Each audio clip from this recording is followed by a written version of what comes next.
I want some more.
Lisa, I want some more.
Lisa, I want some more.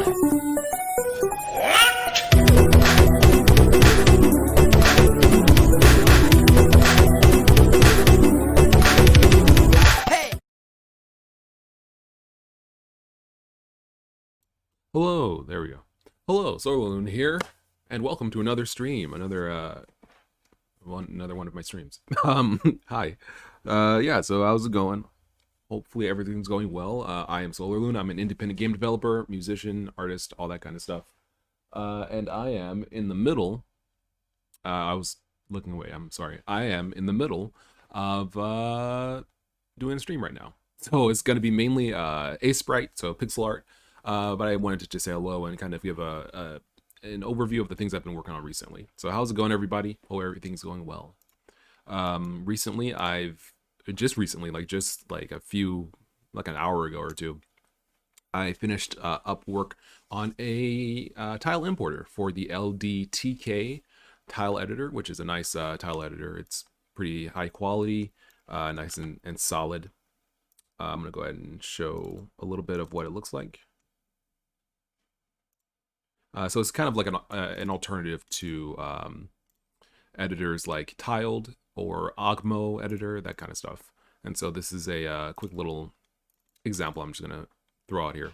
But yeah, so this is a tile editor. These are my own tiles I sprited. And so there's some nice little features it has, like basically automatic tiles and entities and stuff like that. So it's useful. It's still being worked on. It's not as full featured as tiled necessarily, but I like some cool aspects of it. The levels being interconnected, or like just being able to place them on a grid or somewhere in your world is really cool. And you can change if you want it to be like vertical or horizontal or a grid or anything like that. So you have the option to change things around to make it more legible, and it's just a cool editor. Yeah, and so I made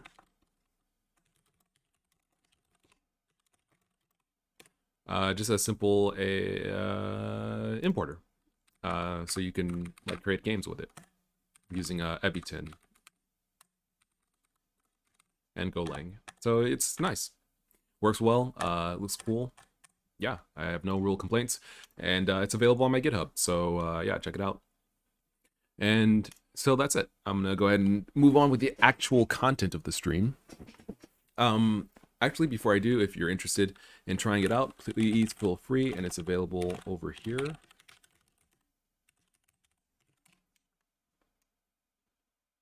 There we go. I'm gonna put it in the chat, boom. And I will also put it into the description.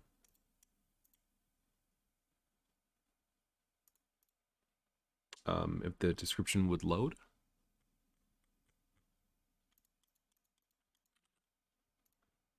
Can the description load, please? YouTube. Please. There we go. Okay.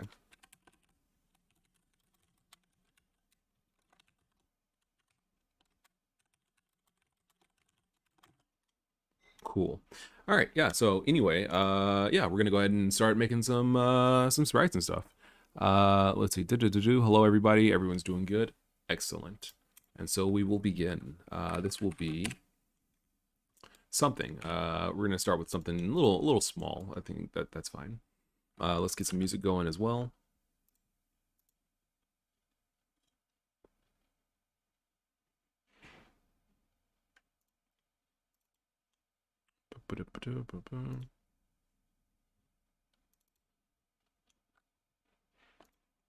Yeah, this is fine.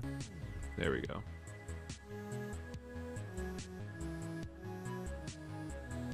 I think that should be fine. All right. So basically, we're going to be making something. We're going to be pixeling stuff in Aseprite. And something that's interesting is I never really tried changing the theme for Aseprite, like changing the colors and stuff. Yeah, I never really considered it. And there's quite a few nice ones out there. I just never thought about it.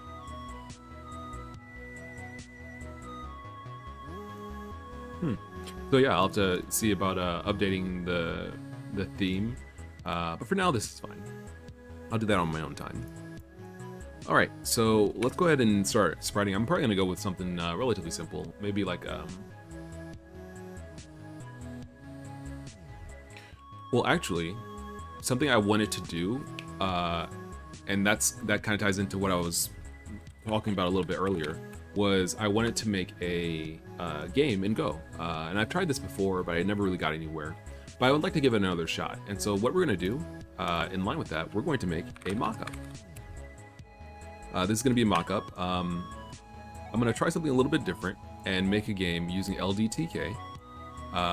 And I want it to be a Metroid-like because it's not usually done. I find Metroid-like games a little bit complicated to do, but with LDTK, it seems like it's a pretty easy tool to use for that. So we're gonna try something. So this is gonna be a Metroid-like, and I want it to center around one core ability of the character, which I think is gonna be something like wall kicking. Or something like that. So what we'll do is first, I don't want to get too, well, let me separate the design from the character and the world. So we'll just start pixeling something. Something you don't see too often is modern side-scroller games. Let's do that. Let's do a modern side-scroller. So let's do like some pavement.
Okay, okay.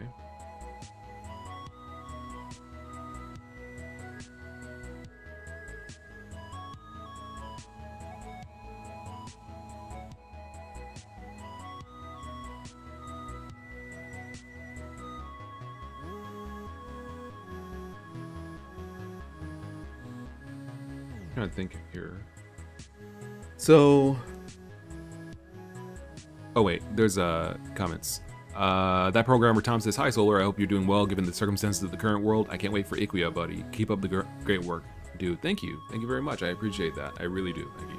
And yeah, I'm still doing okay. Doing better than last week, I think. I don't think I was doing too well last week. Feeling better today. Let's see. Rin Maverick says, "Oh, I've been struggling with side scroller level design. Time to take notes. LOL." Well, not yet. This is going to be mainly, well, I guess it doesn't have to be mainly Aseprite. It's fine if it's not. So maybe we'll actually like implement this. Maybe we'll basically make this on stream. Maybe, yeah. There's no reason why we couldn't do it, right? Okay, so I'm thinking something like, well, I want something that's easy to iterate on and fast to draw, but I don't want something that's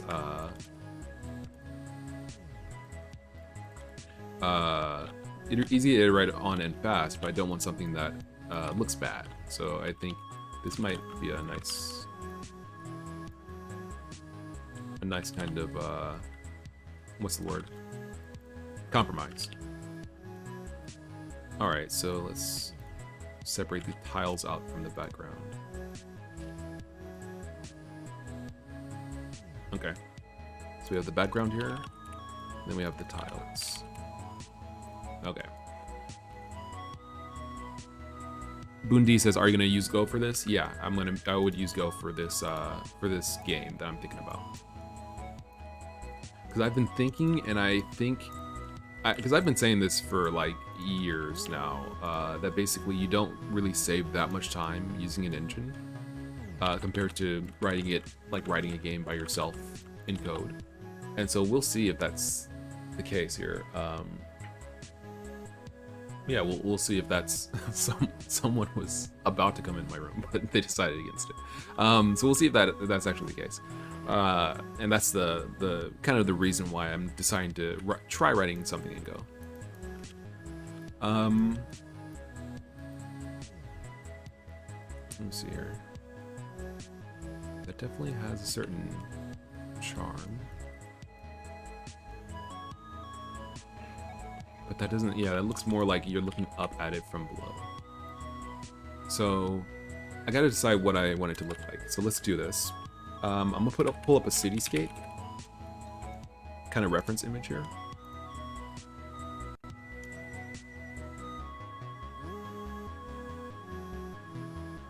This is like a super small image, but at least it's kind of helpful. So it seems like basically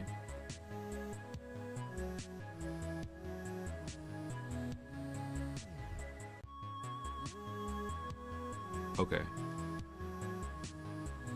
Alright. Alright. Okay. I'm getting a general idea.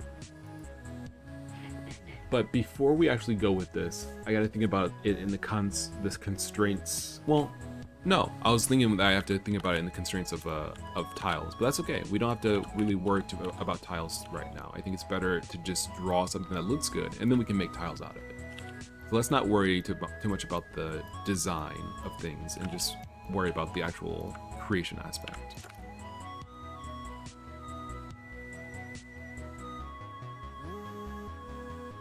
Alright, so something like this. Yeah, okay. I think people are going to be roughly this large. So, oh, that's probably what I need to do now that I think about it. I think I'm worrying about the design of the world before I get the characters. So let's go ahead and make a character, because like the size of the doors and stuff will be impacted by how big a character is. Because if it turns out to be, let's say, 24 by 16 by 24 large, like up here, then the doors need to be larger to compensate. So let's make a little guy.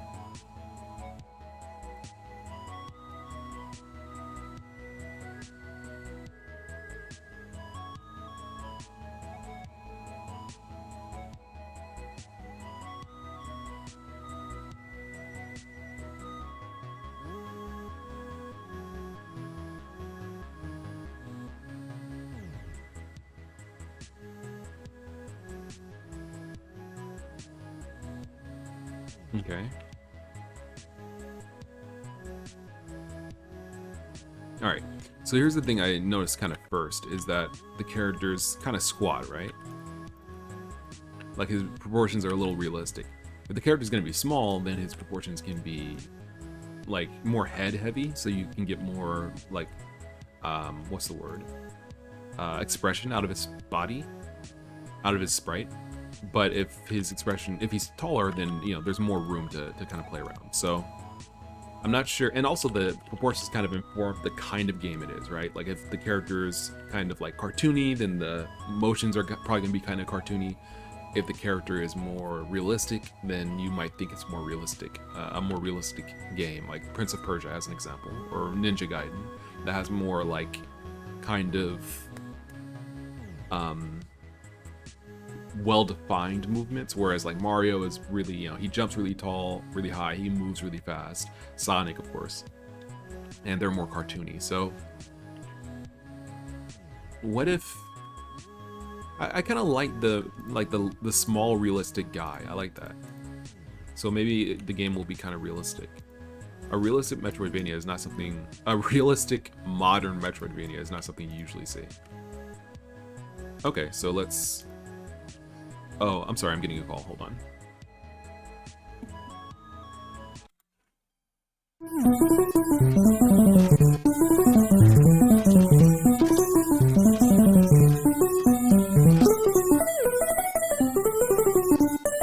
Lisa, I want some more.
want some more.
Please, sir, I want some more.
Please, sir, I want some more.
Okay, all right, there we go. Sorry about that. Yeah, sorry about that. Had a call, had to take it. Rather important.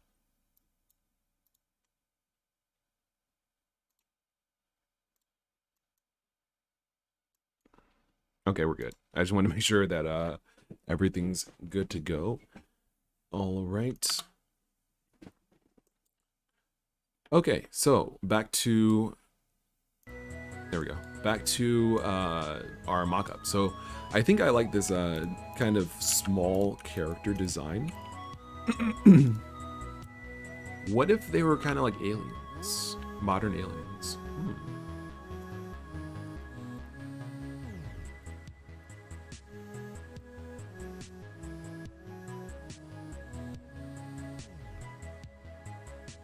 Yeah, something like this.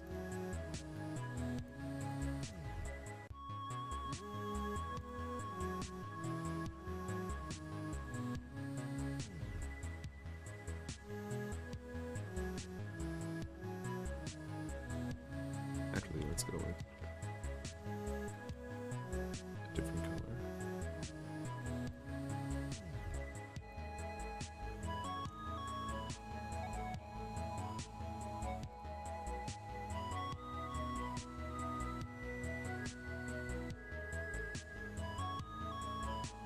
Yeah, I like this design. I like this. Hold on. I feel like we're kind of getting somewhere.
Whoopsie LO says, "Yay, finally catch you live.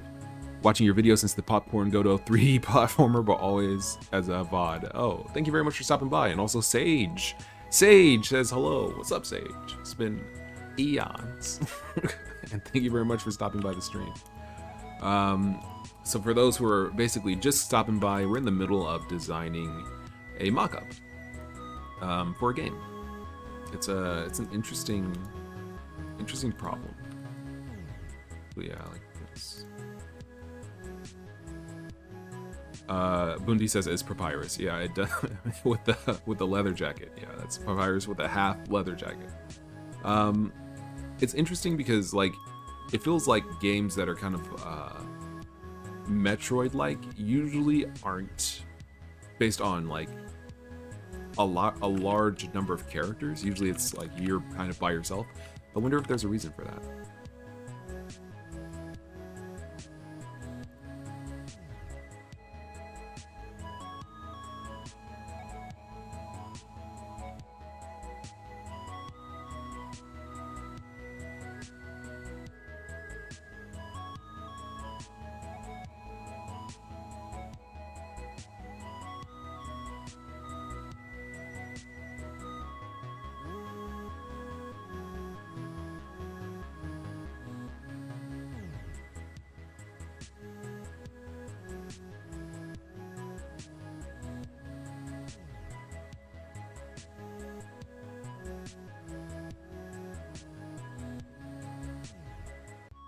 Okay, I'm almost...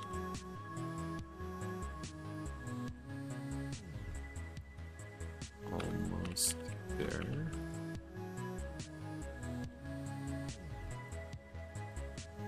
Okay, alright, alright.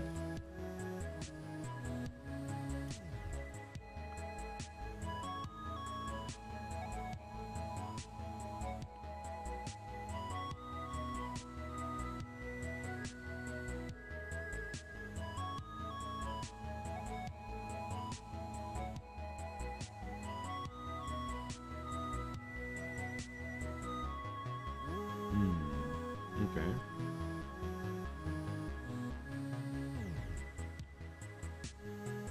Alright, so I think what's probably missing from this is both a sense of depth, but also a sense of material. I have color, I have general color, but there's the material's lacking.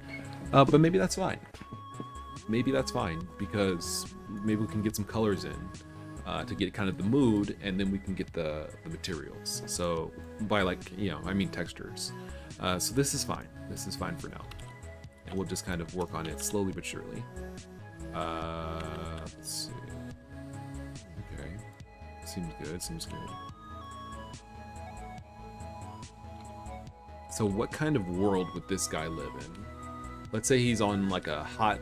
Well, if he's wearing a jacket, it's because it's cold, right? Let's say this is like kind of ordinary wear for his kind of life. Also, let's give him a little bit of the... Yeah.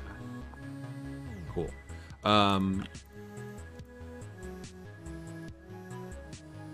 Yeah. Yo.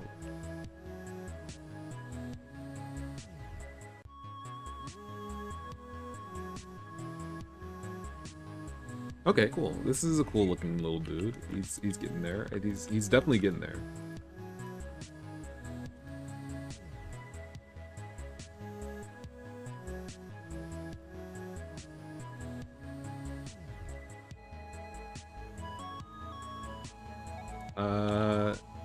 A chunkier guy does kind of work, but it also kind of doesn't.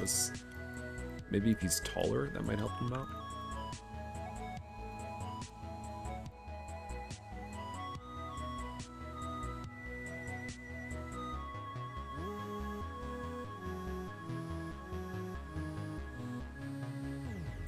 It does kind of help out a little bit. I feel like I want his upper body to be a little bit wider.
Yeah, I like this. I like this little dude. He definitely has a character about him. I don't think orange is so good because it makes it feel like he's a prisoner.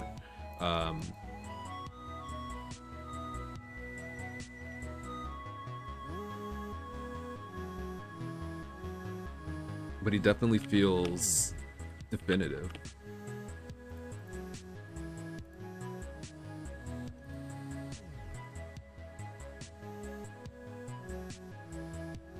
feel like I lost the kind of reverse leg thing he had going on at first, but that's fine. I also wish he wasn't so like standard. Like he looks like just a normal, like a human body, basically a buff human body, but slightly buff human body, but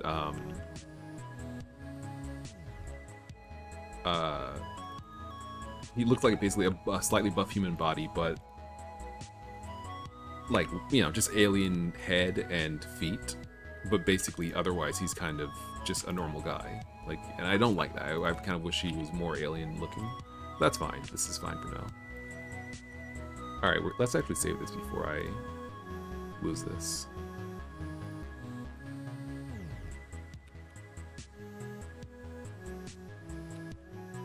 Okay, so I like this little guy. To reiterate, I like this little guy. Yeah, I don't think I'm gonna go with the outline. I think this is cool. This is fine the way it is. It has a definite feel, and it definitely kind of feels like it works.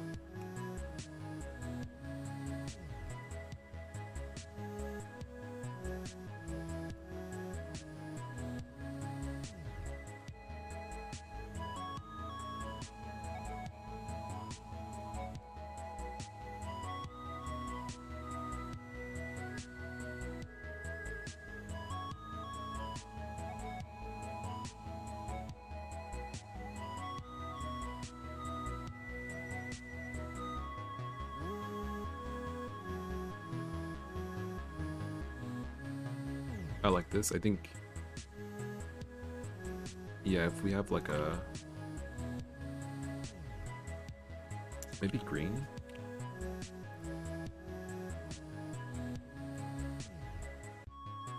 That does kind of make him stand out. I want something in kind of a darker color, so maybe just a darker blue would be fine.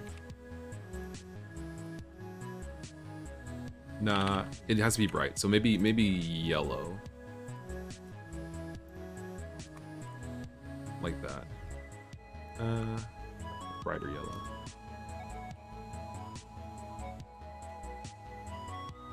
Yeah, yellow and black go together pretty well. Alright, cool. Joshua Confidant says vibe. Okay. Liam says dwarf O-chunks. I'm not sure who that's referring to. He's kind of a chunky guy. He's a little chunky, yeah.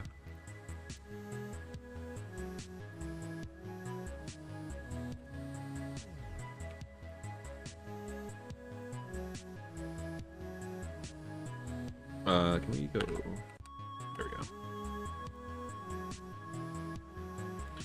All right. So yeah, that's pretty good. That's pretty good. I think next, I'm kind of getting an Air Force kind of guy, like an alien, like pilot.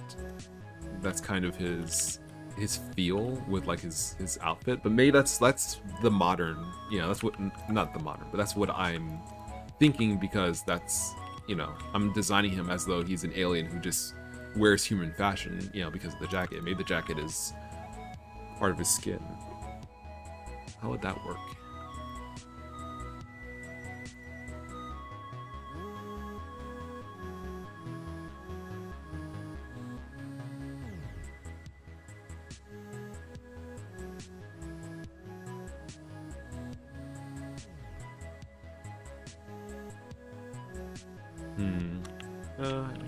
I kind of like this design. All right, let's stop on the guy, because I think he's gotten pretty solid. I feel like this is a pretty solid, yeah, pretty solid start. So let's go ahead and move from here to the tiles. Now,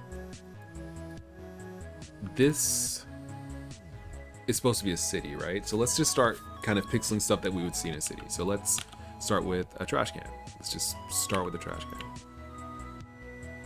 It would be relatively... See, now because we know how tall he is, we know how big a trash can basically has to be.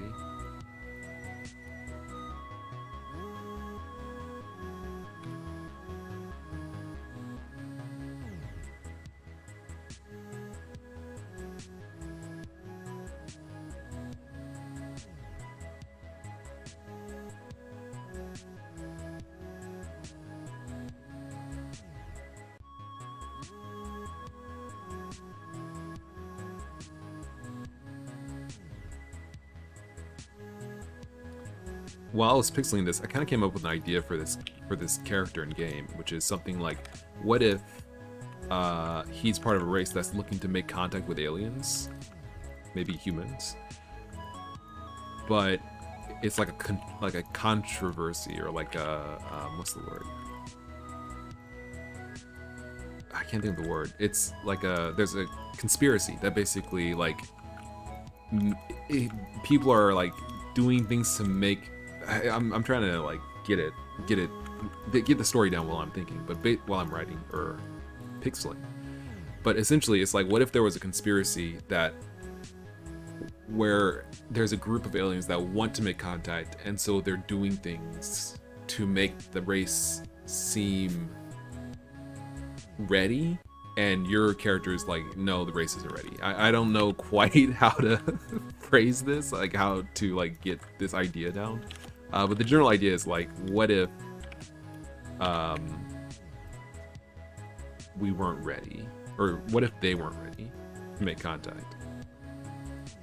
I don't know, because usually it's from this kind of story where it's like, oh, aliens make contact with the humans. It's told from the perspective of the aliens that come to Earth, and the aliens, you know, are like, they're coming to Earth, right? Like they show up and they are like, you know, is Earth worthy? Should we destroy it? We're trying to make contact. We're trying to make peace. You know, like the aliens are usually the ones coming to Earth. But what if on their planet there was an anti-Earth movement or a pro-Earth movement? What would that kind of look like? Like, what would that idea of aliens not knowing if they want to make contact with other beings, what would that kind of look like?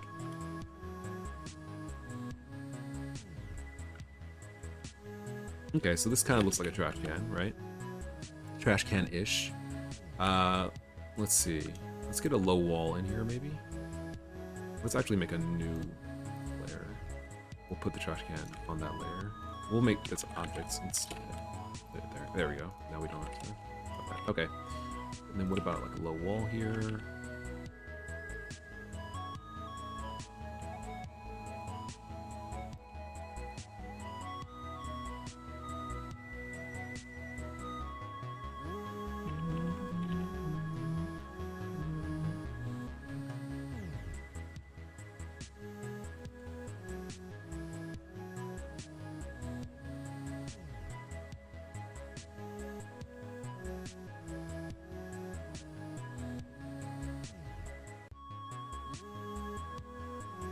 Okay.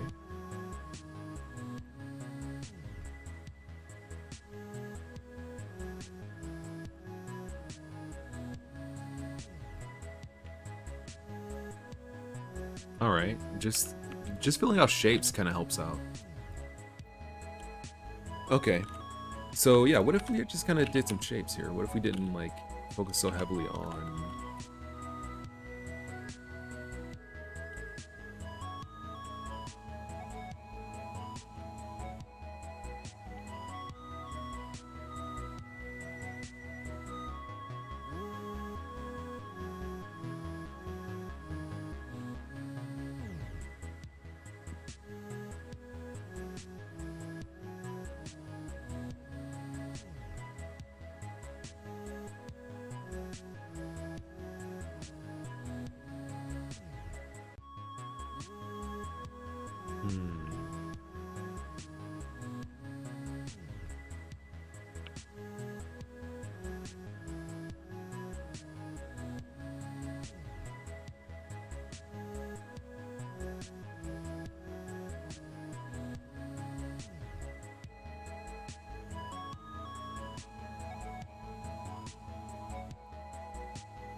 O's to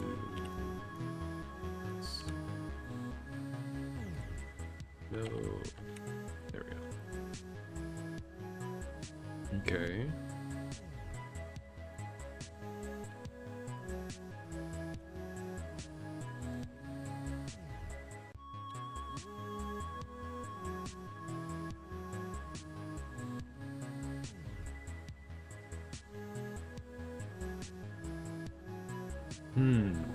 Okay, this is interesting. I'm definitely getting somewhere. Now the question is, oh, let's see. Lucretia says solar. Hi, hello, and Dr. Toblerone as well. Hello everyone, how are you feeling? It's been a while since I last streamed pixel art, and this is intriguing. So, and well, yeah, let me actually do this. Let me show what I did here. I did this tile set just like real quick for the loader, but like the brick is so good, dude. Like it turned out really well.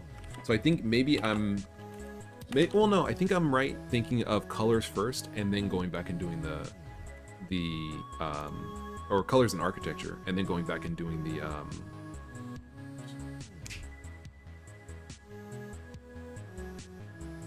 textures. So I think this is fine. And Lucretia says, also Salty Sandwiches says hello. Hi. Welcome to the stream.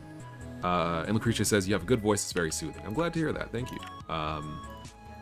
I was thinking that I could start making videos where I just am talking. That's, I mean, not like, I don't want to just hear myself talk, but I've heard, before that, people say that I have a nice voice, and I think that it could be relaxing. I think people might want to be relaxed in this time. That's kind of stressful. So that's something I could do at some point. Anyway, Dr. Toblerone says, what was this? What is this for? I just joined the stream because I saw the link in the Aseprite Discord. Oh, welcome. And thank you very much for following the link. I'm thinking of making a game basically by hand in Go, the Go language, using these sprites and using my own tiles and stuff. I think it'd be fun. And so what I'm doing right now is mocking up what the game would look like. Currently, it's basically... Oh, Joshua says, why do you have a tile with a happy face and another with a mad face? I was testing out in LDTK. I'm going to pull it up real quick. There we go. In LDTK, you can specify enums. And so you can say like, oh, this is an example. So you have a goodness enum where like things can be good or things can be bad, and so you basically give it little text, little images, little tiles off the tile set. So I was just testing that to say like, okay, you have good and bad, and so you have a player that's an entity, and then you can say like, oh, he's a bad guy, right? Or you can make an entity, or in this case, he'd be a good guy because he's a he's the player. But you could be like, oh, here's an enemy, he's a bad guy, or whatever. And so there's different ways to do any kind of a thing. So I was just doing this to kind of test out the systems so that my loader would work correctly. Yeah, this is interesting. So I'll have to kind of come back to this in a little bit. Let's see. Boondy says ASMR, exactly.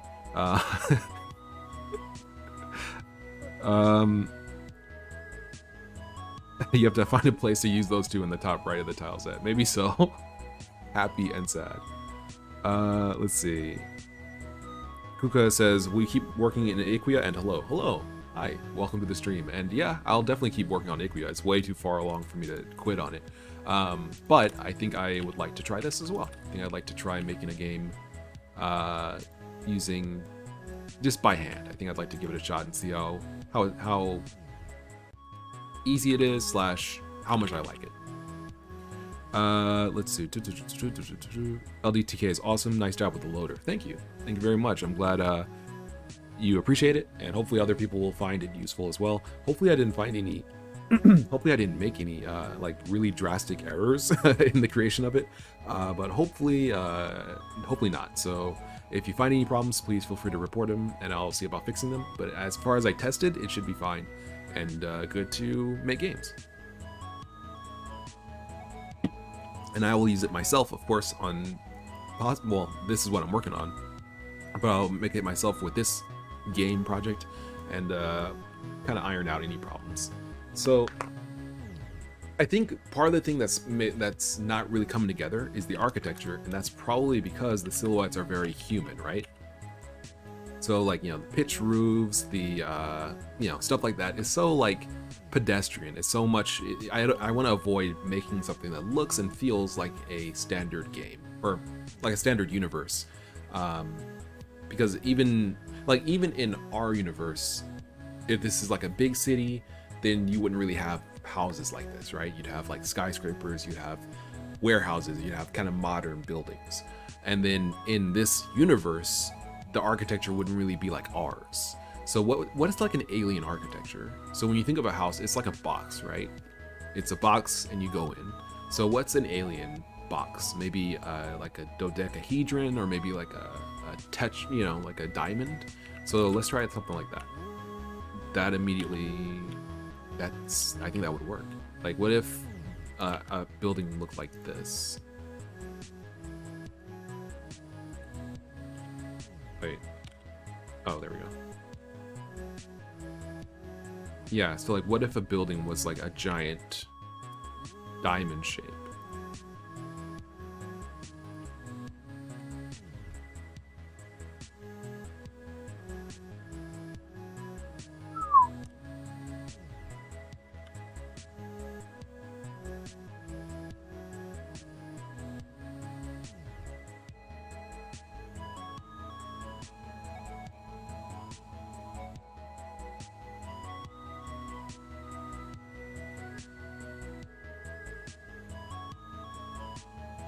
I like that already. Just the clear lines.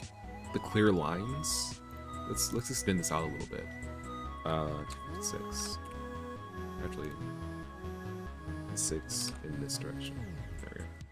Yeah, I like the clear lines. I think that's very cool.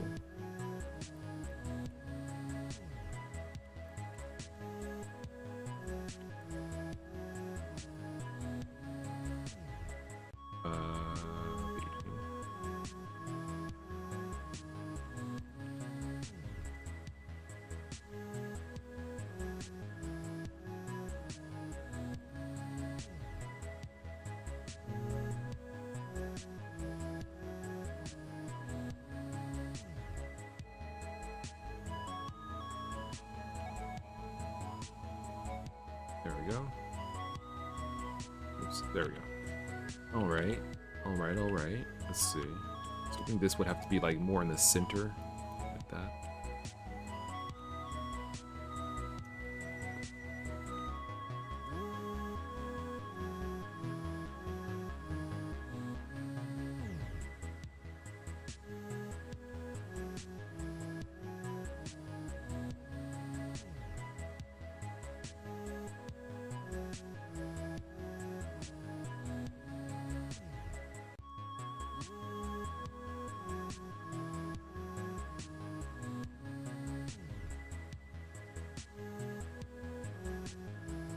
All right. I like this, dude. It's so like it feels so like alien. Like it already feels alien.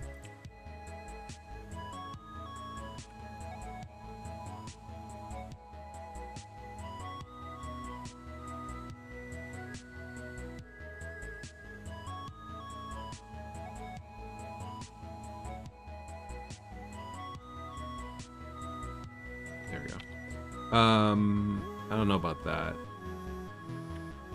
Maybe.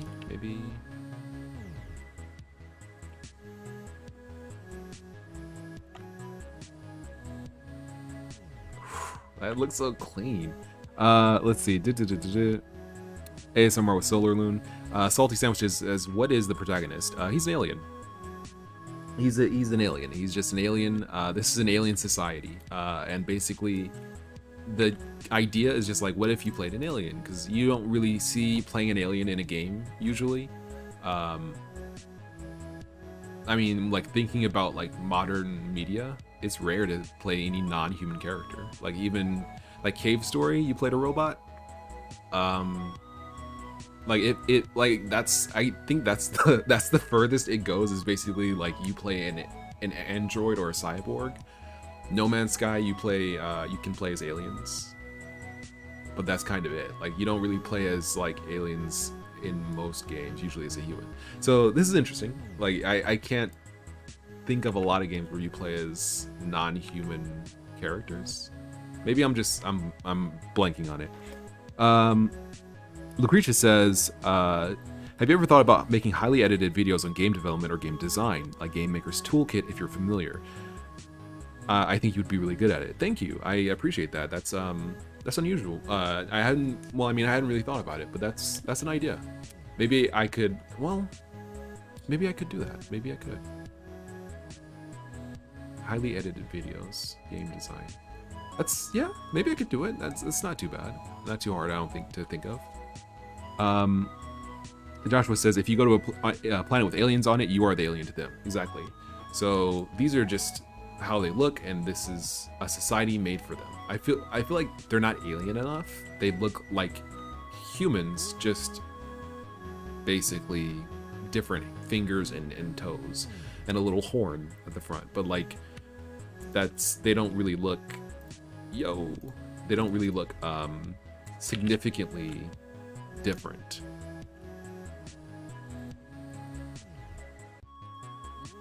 Yeah, actually, that was supposed to be here. There we go. They don't really look significantly different enough, I think. And I'm not sure if I really want that to change. Like, I could give them like another pair of arms or something. But I guess we have to determine the design of the character should line in with the design of what he'll be doing in the game, i.e. running, jumping, throwing, whatever. So that kind of goes together, and then that informs the design of the other people in the world, right? Because he's not an alien to his world. He is just one of many characters, one of many people of this race. So if that's the case, then everyone would look like him, and so that would inform kind of the environment. So we're just kind of blocking things out in a sense. This is fine. I think this is shaping up nonetheless. Yeah, that's good. Someone said something about reflection off the surfaces. I'm not doing anything too deep with that just yet. Bundi says, yeah, make some 5-legged spider things. Yeah, something like that would be more alien. And that would basically be people accustomed to living on a planet that's different from ours. Not evolved, but rather people who theoretically were made for the planet. Like the planet, their physical structure would be associated with how they would live, right? So like, if they have wings and they would fly and they don't really walk, then their legs would be relatively weak or shriveled. They just wouldn't be tertiary legs. So that kind of stuff kind of all goes together. So I'm wondering if, well, I like the general shape of this piece of geometry. I think if I want a game where the character is going to be very active and jumping around, which I feel like, it's fair to say that he would be jumping around. So how would we make a city that's dependent on people jumping around? Would it be multi-tiered? But in order for it to be multi-tiered, the levels would have to be huge, right? Like you would have to have like this much of a distance between levels so that you could jump up, right? So that means that the characters would jump really far, like grasshopper people. But that doesn't really work too well. Also, I just got an idea. Can we get some more vertical space here? Just like a smidge more.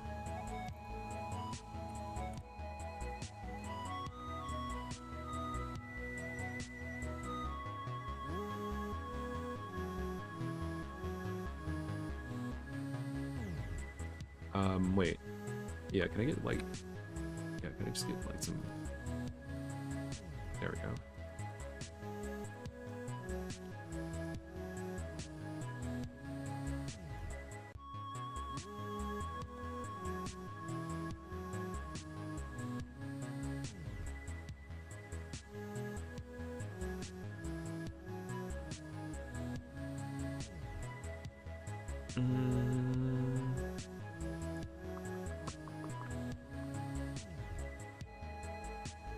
No, that's fine.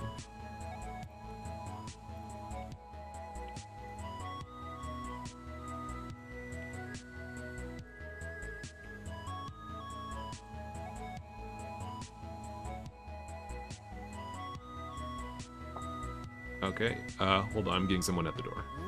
Give me a second.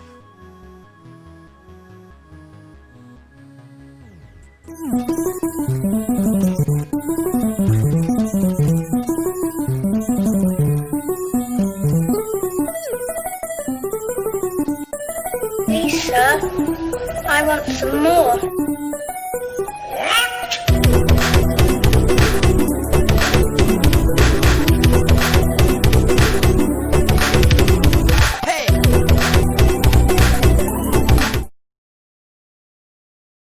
All right, false alarm. Let's see. Dr. Toblerone says, for example, a planet that would have extreme heat would have aliens who adapted to the climate and terrain. Right? If they are still alive, then they would have adapted to it. They wouldn't be cold. Well, or maybe they would be cold, and they would wear clothes because despite the heat, they're accustomed to even more heat. Like they wouldn't be like sweating or like overheating.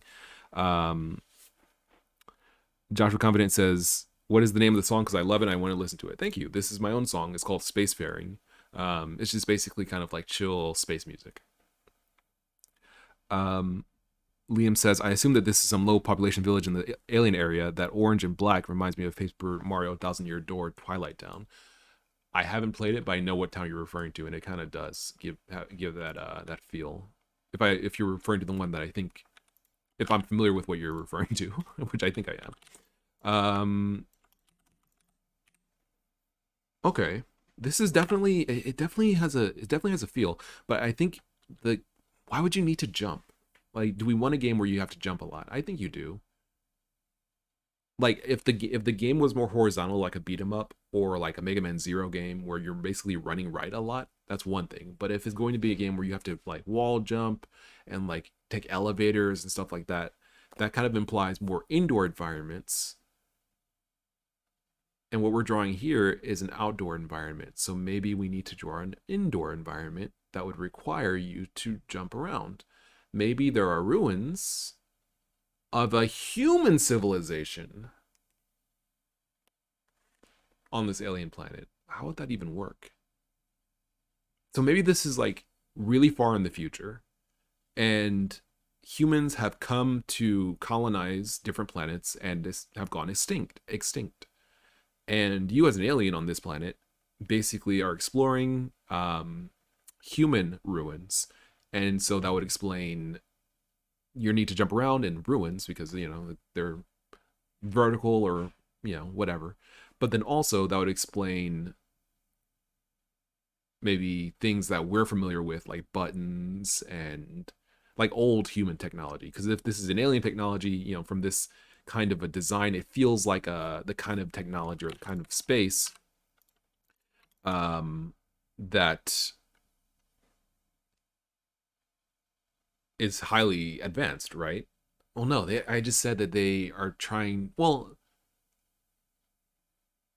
yeah, let's not worry about the story too much because that's a subject for another day. Let's worry about the actual design of the game world. So let's say that all buildings, or not all buildings, but some buildings are of this kind of shape.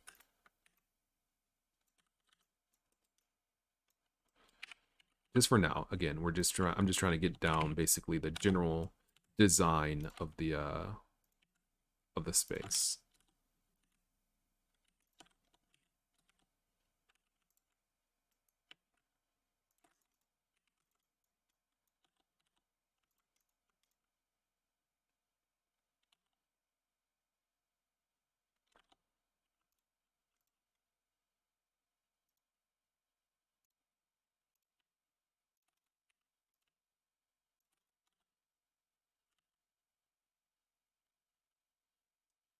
Okay.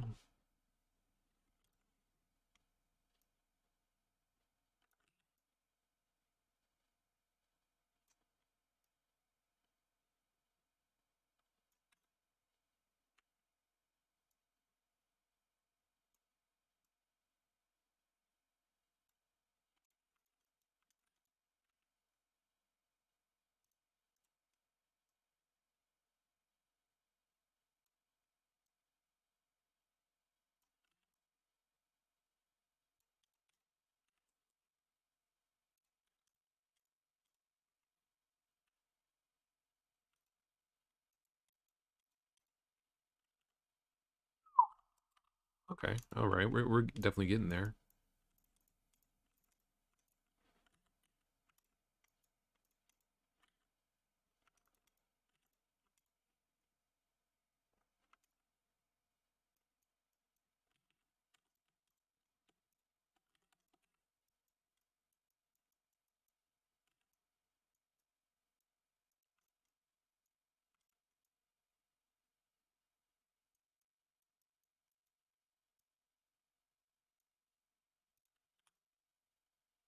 Nah, let's not go too hard on that.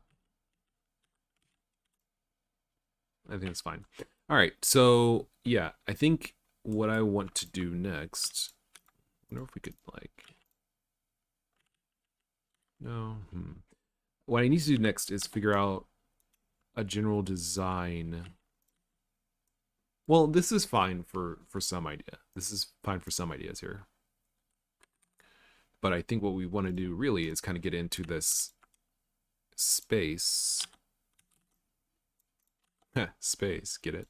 But we want to get into the space where basically we are able to design the more usable part of the game world, like the places where you're going to be jumping around and stuff like that. But no, I refuse to do that because this idea was basically you're in a modern place, right? Like there's no modern Metroid likes. I couldn't think of a modern Metroid like. Usually it's like in a ruins or in something like that. Cave Story is kind of modern, but that's not really a Metroid like. But I mean, like that's probably the more like modern ish kind of place. So let's think about it. Let's say, why would the people need to jump around it? Basically, the people would need to jump around if there was no other means.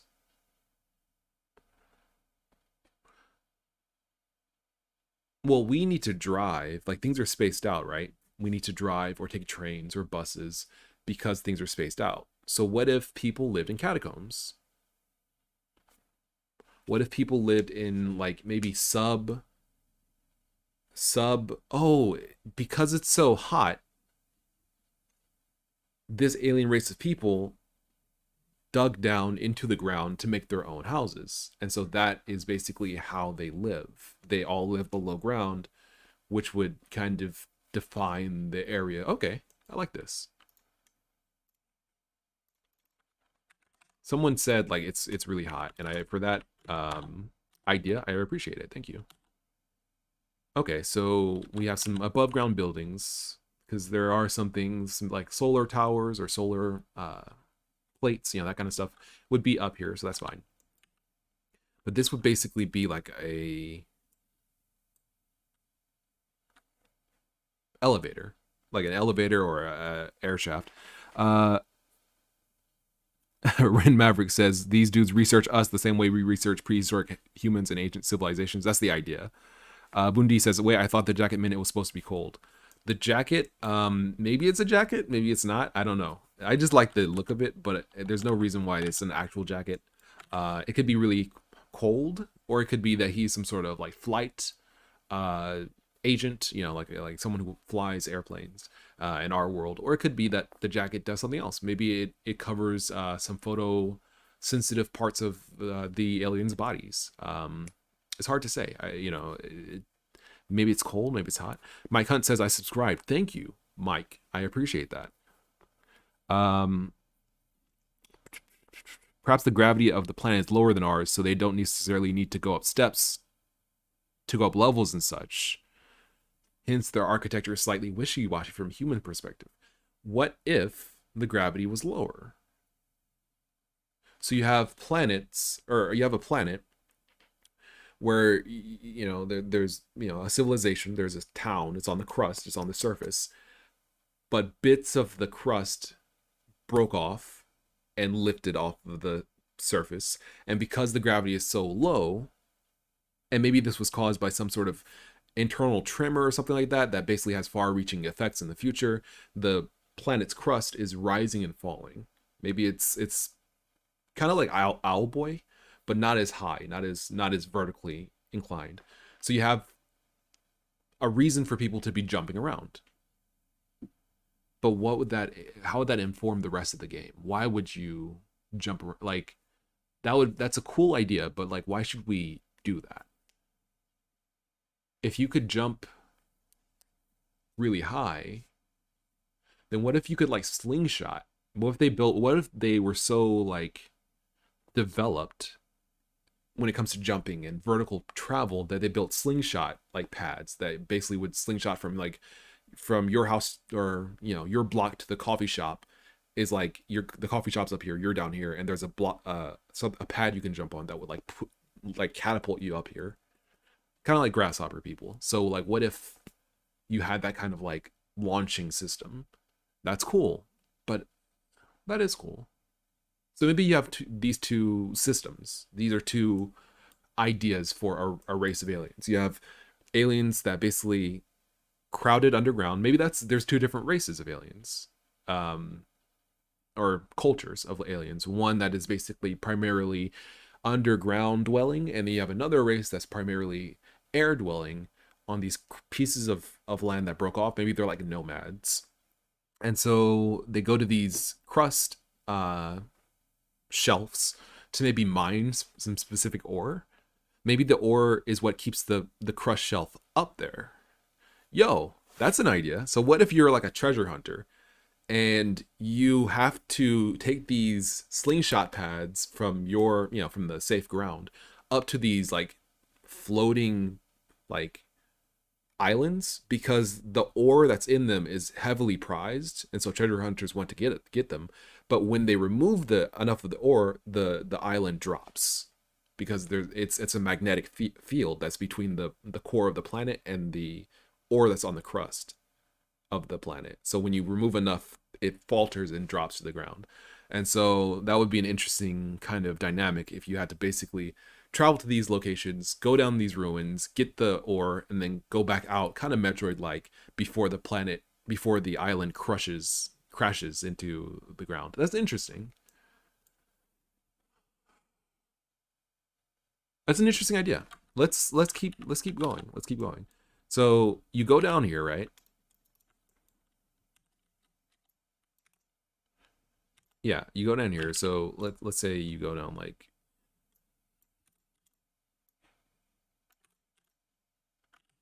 okay, that's weird. Why didn't this? There we go. Oh,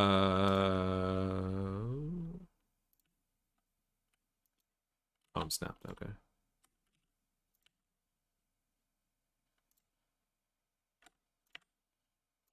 Does it go that high?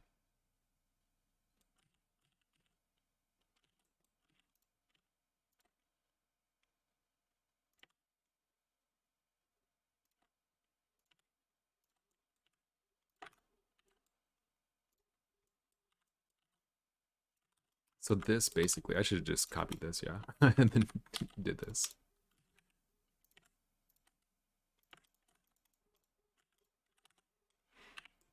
All right, and then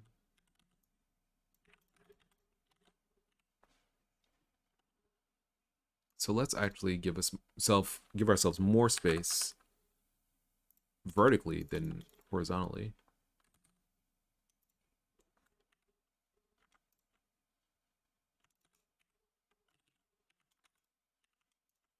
This is definitely an idea. I'm not sure if it's a good idea, but it's definitely an idea. Dr. Toblerone would say says, would that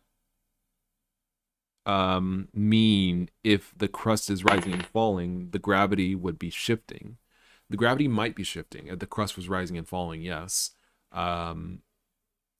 Especially, I mean, when you think about a giant landmass pushing further on the core of the planet, that might change its orbit, that might change the temperature, so that might change whether you're wearing a jacket. Maybe every day the temperature ranges and oscillates, so you basically always have to have a jacket, always have to have a raincoat or an umbrella, because you never know, right? I mean, like, maybe it's 100 degrees at 1 p.m. and then it's like 40 at like 100 degrees Fahrenheit at 1 p.m. and then 40 by 3 or 4, because it's just like it's shifting. The planet's getting closer and further away from the sun every few hours.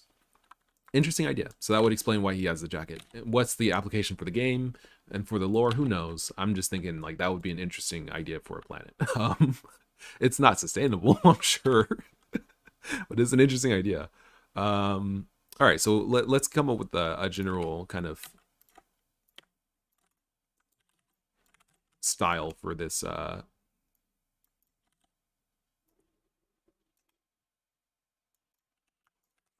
here. All right, so we're good.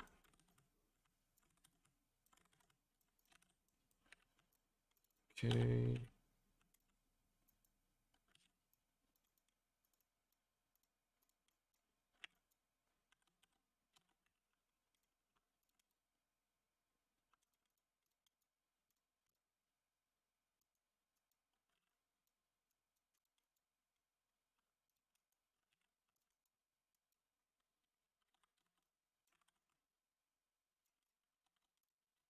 Okay, okay.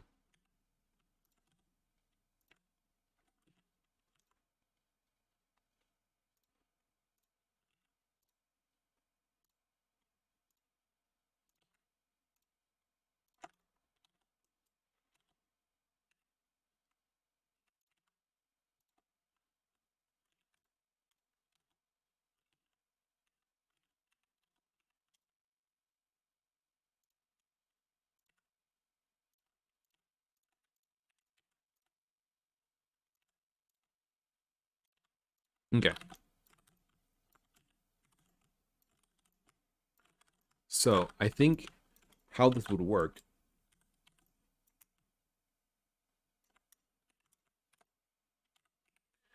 is something like,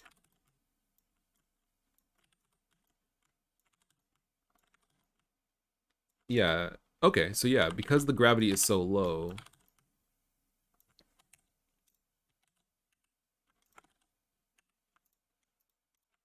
this is interesting because I'm thinking like, what if the entire world was basically used to you acting like a platforming game protagonist, right? Like everyone's a platforming game protagonist.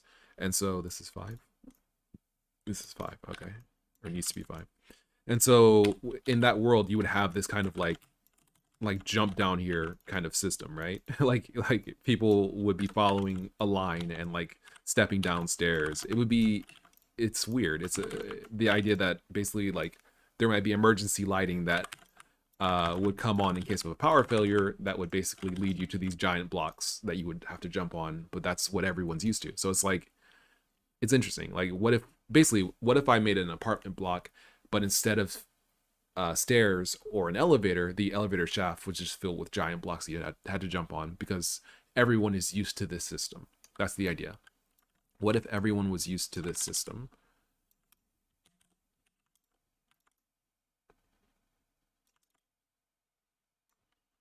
All right, all right.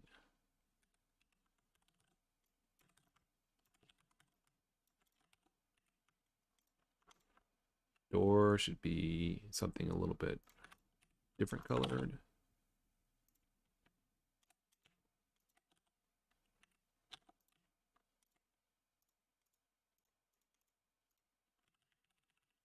Is it a different color? Yeah, we can. Okay.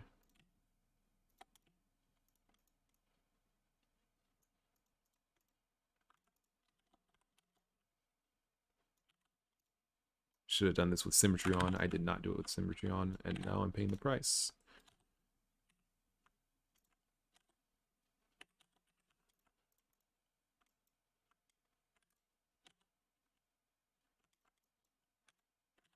Yeah, I don't particularly. Oh, this was supposed to be there.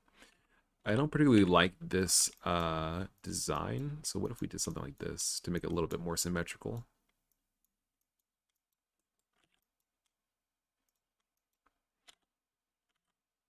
Yeah, yeah, better. Can I get some, can I get some,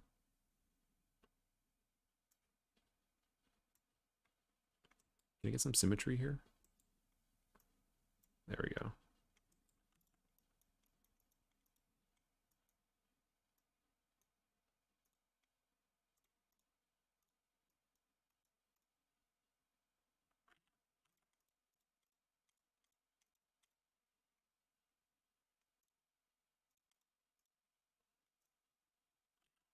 That's fine. Okay. Good, good, good. I think we need ground tiles, which we had a little bit here, but yeah, let's see if we can do something about that. Um, how can we do ground tiles at this perspective?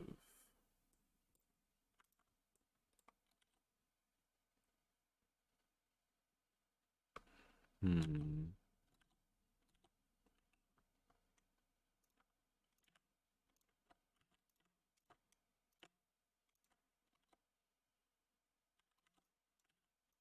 Yeah, this would be better. Well, I'm not sure how we can. Oh wait. Bundi says, "What if the planet is really cold, so the ore works as a superconductor that keeps the islands in the air?" Hmm. Okay. Yo, what if this was like a survival platformer?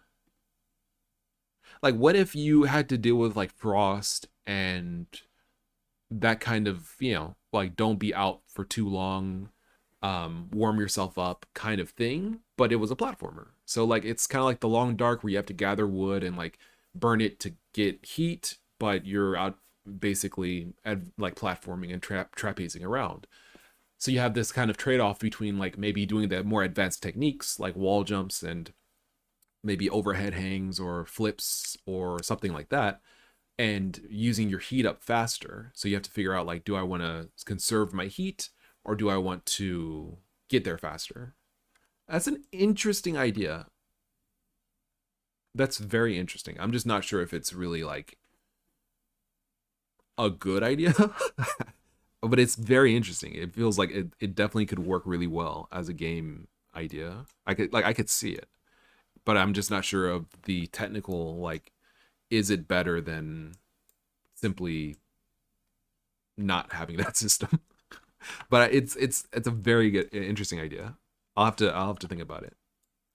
Um, but that's I like that. I like that the cold planet is really cold. That would explain why you have the jacket, and that would explain why they everyone lives underground, right? Because it's easier to keep an area heated when you have an insulator, and the planet's interior is naturally well heated. Yeah. Okay.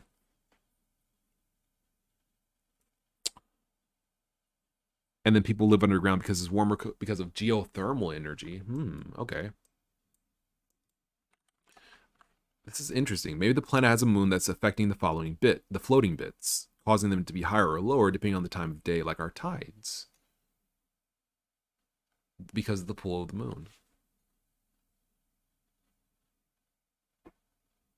This is interesting, dude. Like, there's so many like good ideas in the chat, dude. Like, you guys, you guys are making a better game than I'm making, and I'm just drawing, dude. Like, I'm just pixeling, and like, you guys are like, this is how this should go, and I could feel like this being how this would work. That's such a like, it's an interesting idea. It's definitely interesting.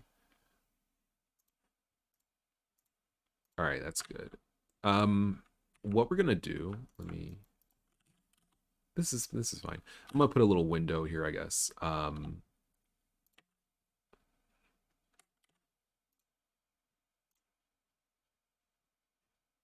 Actually, maybe we could do something like.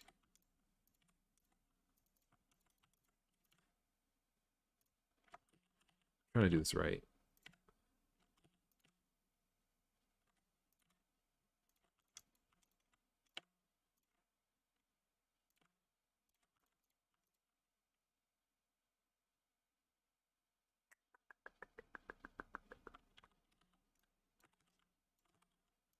Yeah, something like this. Oops.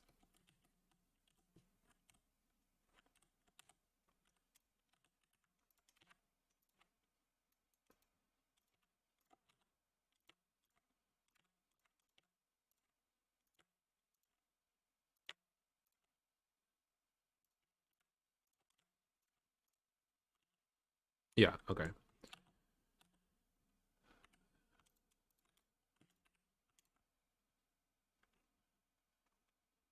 So if it's really cold, then the sky is blue in our planet, on our planet, because of, I believe, light reflecting off the water, the sea, and Uh,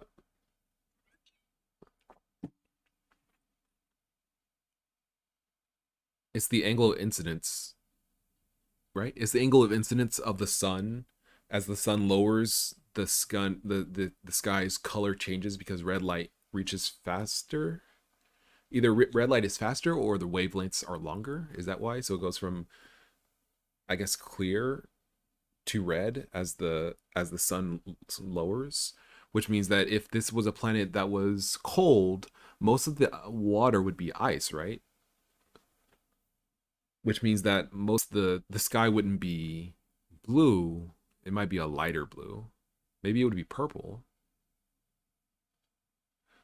Let's go with purple, just because. Yeah, let's go with like a. That definitely feels alien. Either I was thinking it could be a lighter blue like that. That definitely does feel colder overall because of color temperature, but this feels a lot more alien. But I think if we're trying to go for cold, that this will get the job done. Like this will make it feel cold. So the planet is in a state of constant blizzard. I could feel this. I'm feeling like this is gonna work. I feel like this is a good idea. Okay, so yeah, let's go for like a.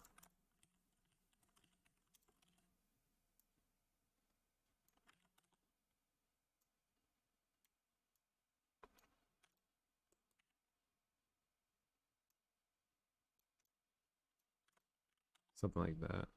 Or maybe we flip these colors.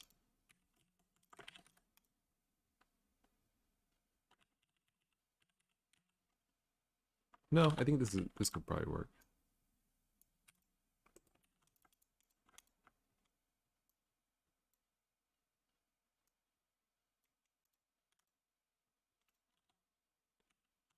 Maybe like a dark color.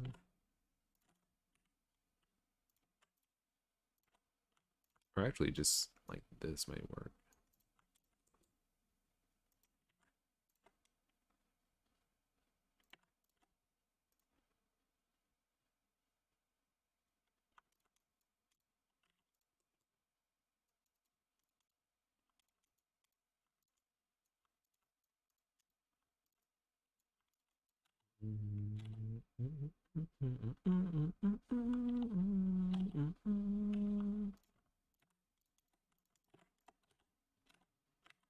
Okay, this definitely feels like it could work. Like I'm feeling more and more like it'd be a fun game to play. I feel like this needs like a key card or something here.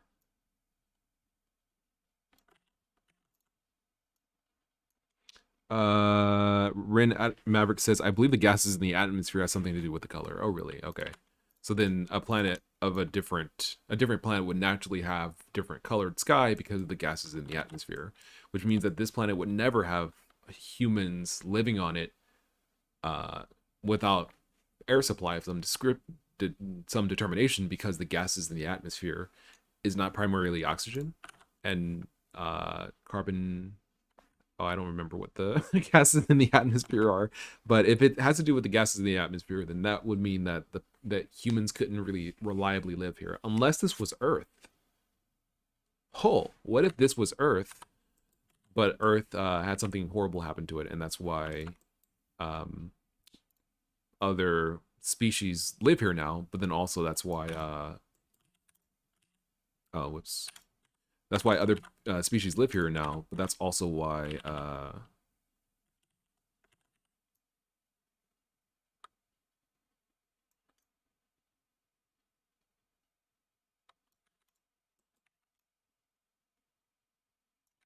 like other species live here now, and that's why like something happened to Earth, humans got extinct.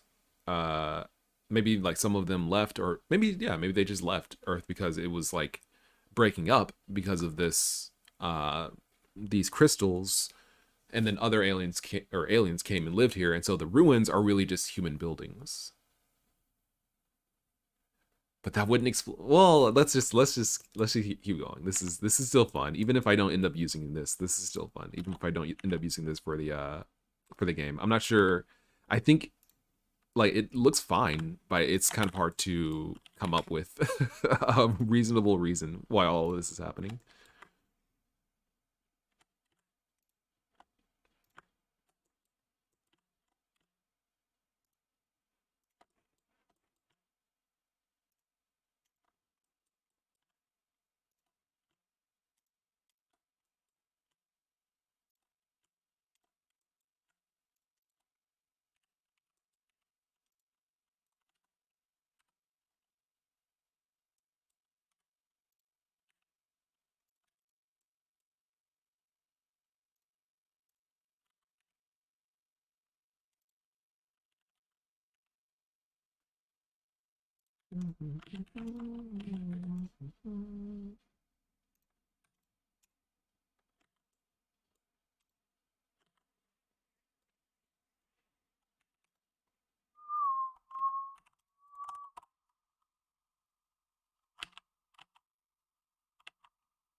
Okay, so this is definitely feeling interesting. Like this would probably be better with a lighter color actually for the accents. There we go. Yeah, I like that. It definitely feels interesting. Let's draw a fire extinguisher. No, wait. What if they had the opposite of a fire extinguisher? Bundy says mostly nitrogen in our atmosphere. Okay. Yeah, aliens and humans started a war. The sun got destroyed. Then everything got super cold. Rin says if the atmosphere got wrecked, so to speak, it could probably be really cold at night, but unbearably hot during day, unless the atmosphere is so polluted that no sunlight gets through. Oh, I see. Because there's no like cooling. There's no insulation. The planet has no insulation, which means that you would see stars during the daytime. So during the daytime, it would be starry. It would be cold, hot, and then during the night, it would be cold. I kind of like the idea of a really cold climate. I think that could work really well. Whoops, not what I meant to do.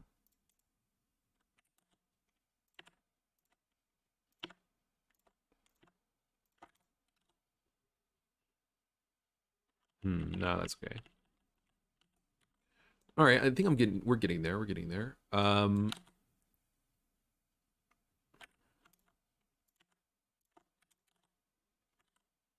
Okay, all right. Let's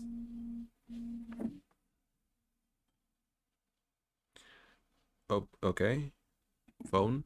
Um, all right, so what we're gonna do, let's make a room. Let's make a room for like, someone to stay in so we can kind of get a general feel for that what that looks like. What is the home life of these aliens look like?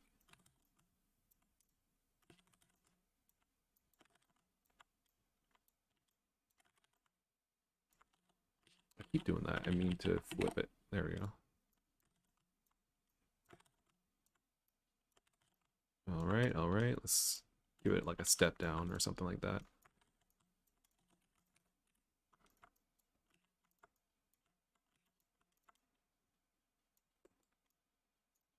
Okay.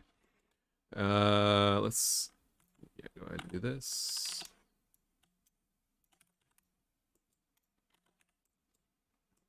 Grab one of their doors.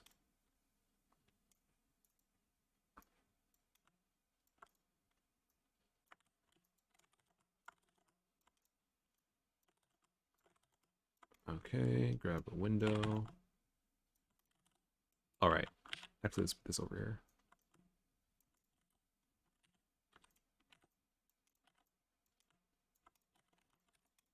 Okay. So let me do this here. Hold on. This here. This little thing here. Oh yeah, I was gonna say, what if would they have fire extinguishers Yeah, because fires are more dangerous than ever, right? In enclosed spaces, regardless of the temperature.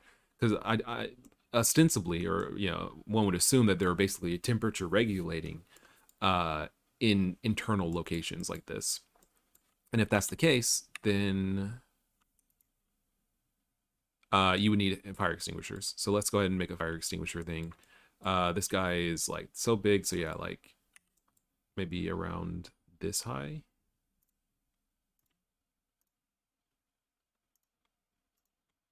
Maybe not that tall.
Yeah, there shouldn't be. There we go. Okay, cool. That definitely does seem at least somewhat feasible.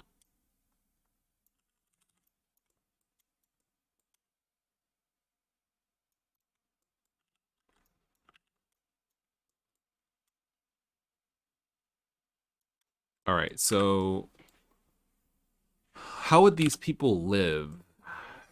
How would these people live? How would these people live? Also, I don't think.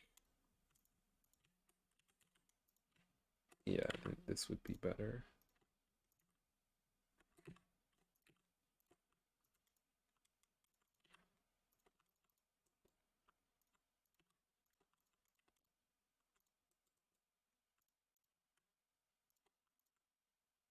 That is better. That's immediately better.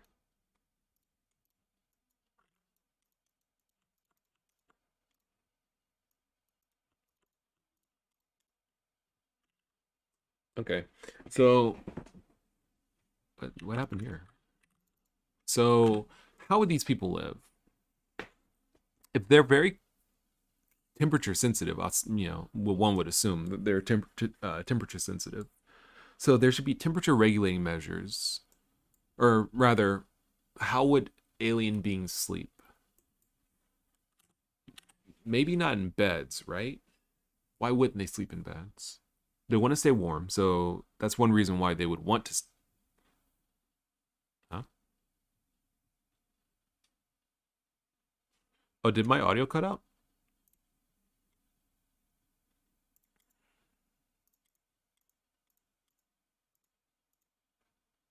Hmm?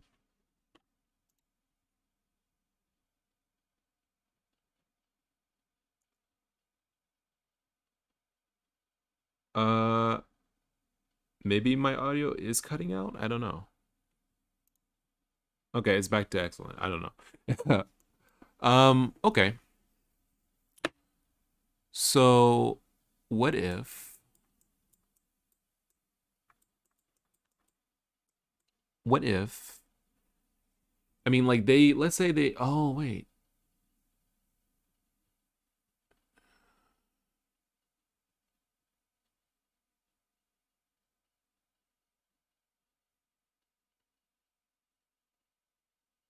Hmm. Part of me is like, man, what if they slept in like these like cryo tubes or something like that, like some stasis tubes? That's how they basically go to sleep. That's an interesting idea, but the thing about that, oh, my audio, my desktop audio was out this entire time. It's been out for like minutes, dude. I don't know. I don't even know how long. Probably like 30 minutes. Whoops. Um, I'm thinking, what if Hold on, I gotta switch something up real quick. There we go. Uh, what if they like slept in stasis pods, but on the other hand, it's like, you would assume they're doing that basically to keep themselves in good at a good temperature, which is not necessary, right? Because the building is temperature, like it has its own kind of solid temperature essentially. Let's go with this song. Um, that's definitely an idea.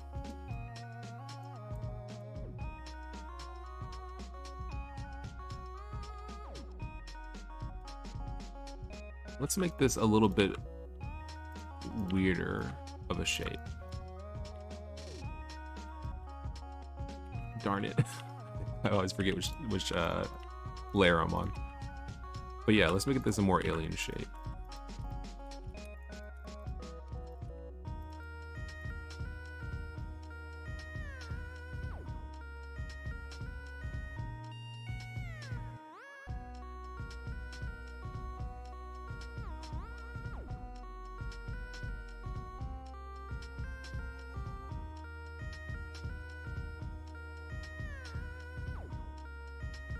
Kind of feel like a shrine for for a fire extinguisher, which is definitely weird.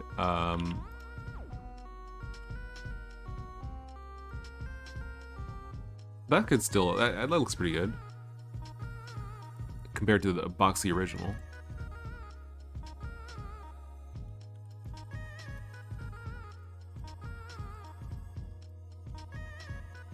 Okay, so oh, yeah, that's right. I was saying we need a keypad here. That's what I was doing.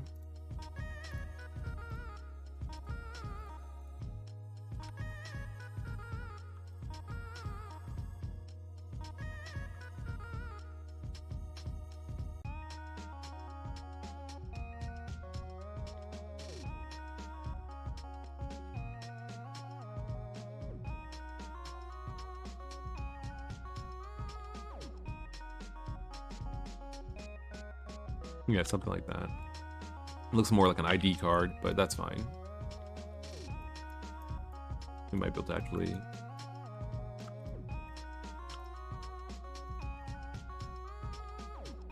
yeah, do something like that. It's a little too... yeah. Better. Let's see, Bundy says, I think if the aliens are adapted for extremely low temperatures, then being exposed to a fire would make their body way too hot for them to survive. Yeah. Rin Maverick says, Japanese capsule hotel style sleeping pods in the wall could be cool. It could also be an extra measure in case the heating system fails. Yeah. So what if people lived in like communal like pods? Like everybody has the same bedroom.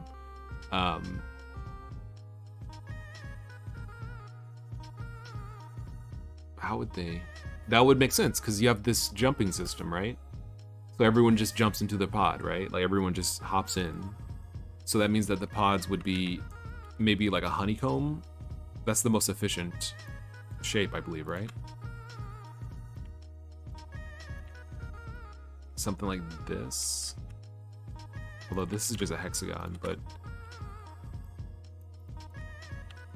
something like this.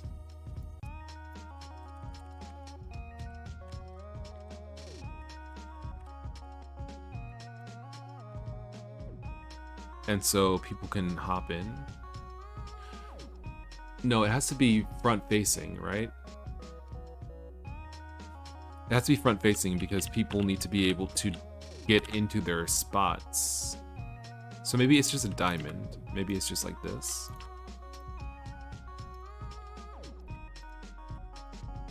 And then it seals.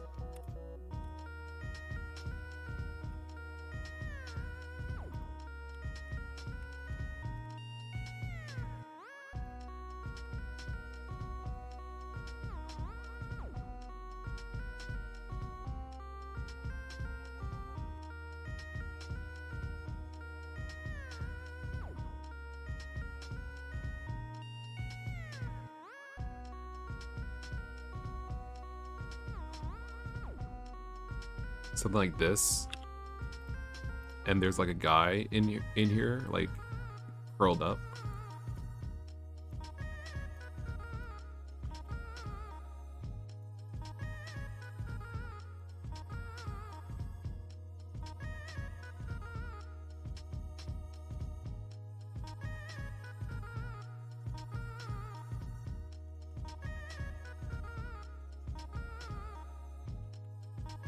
Something like that.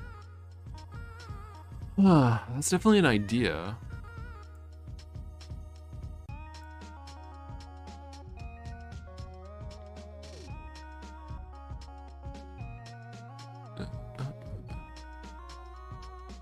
That's definitely an idea, but it feels a little creepy. To be honest, it feels creepy. It feels creepy, dude. Like squeezed up like that in some sort of like temperature retaining gel. Danilo Souza Magdaleno says hello. Rin Maverick says maybe they also try to be efficient with space. Don't need as much space for living if everyone sleeps in holes in the wall. Yeah, that's kind of the idea. So maybe it's just a bed that basically extends out, and then they lay down in it and it goes in. That might work.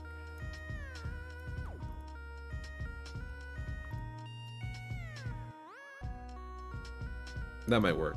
Yeah, maybe that's something we can do.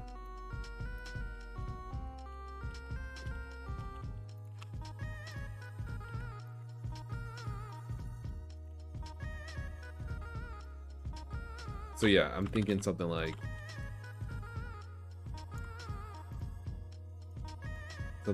this. I'm trying to hold on. Let's get that out of the way.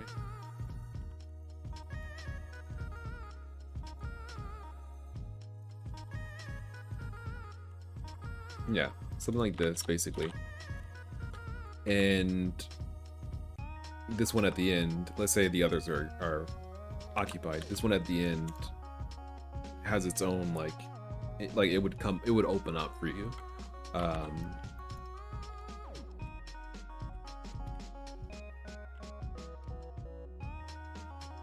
Okay, that's an idea. What I'll do, I'm going to try to see what the best way to do this is.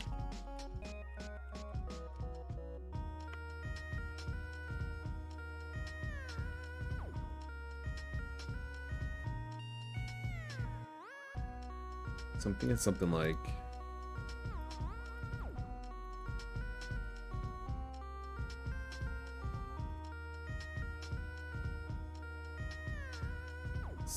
this, and like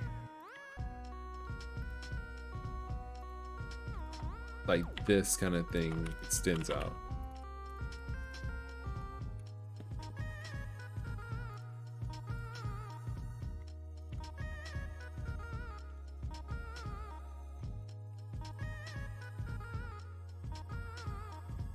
Like it's a bed on which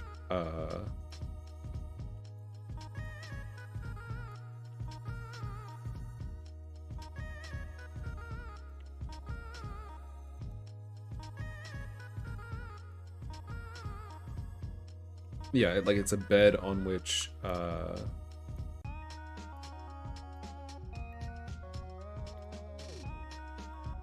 we go. Yeah, so like it extends out and it's a bed on which people lay down and then go in. So they're laying in like this, and they get sent in, and then that's how they rest. Okay, that's doable. That's more doable.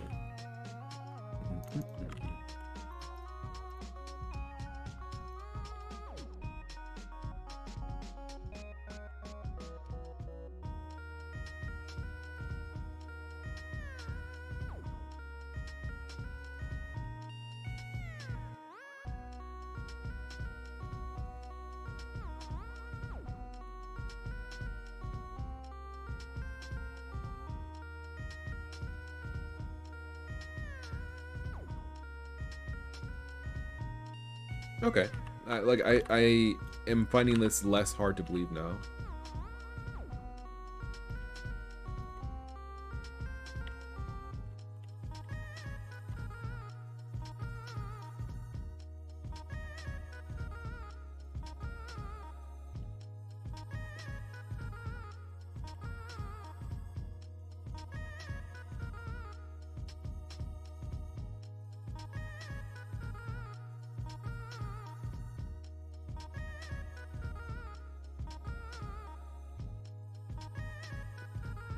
Yeah, I'm finding this less difficult to believe. Okay.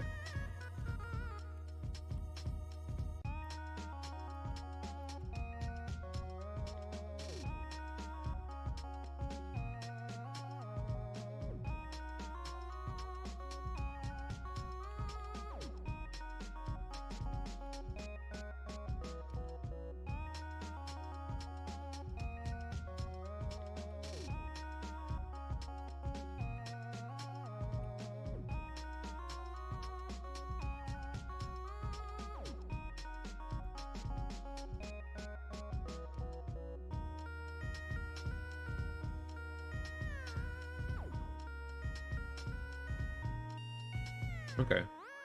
That's looking good, feeling good. I wonder if we can add some kind of perspective to this.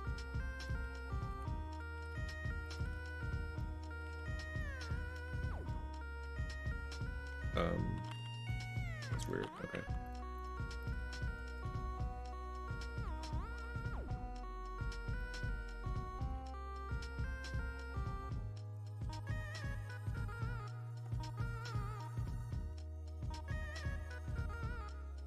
Man, do I want to do that?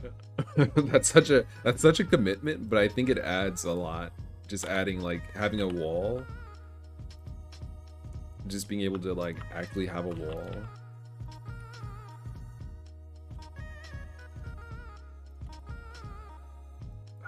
It does.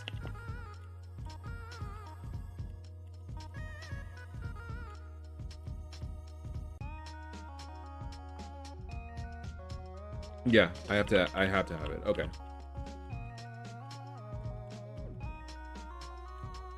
That's the way the cookie crumbles. In a sense. Okay, and then we can, like, do that.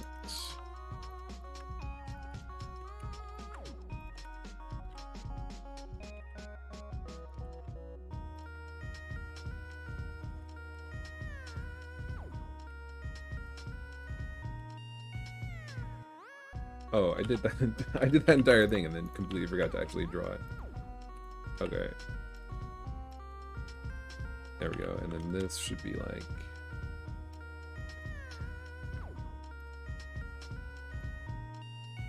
I don't have any darker colors. This is the darkest gray.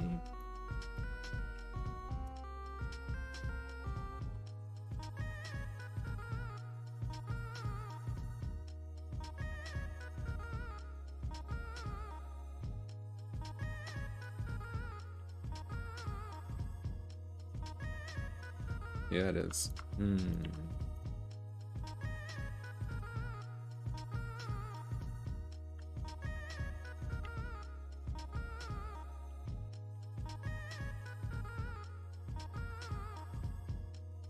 Okay.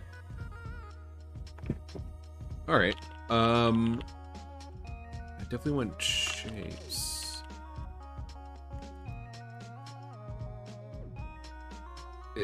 It's coming together. Like I'm working on it, and it's definitely shaping up. Yeah, it's definitely shaping up. Definitely shaping up. So what we're gonna do?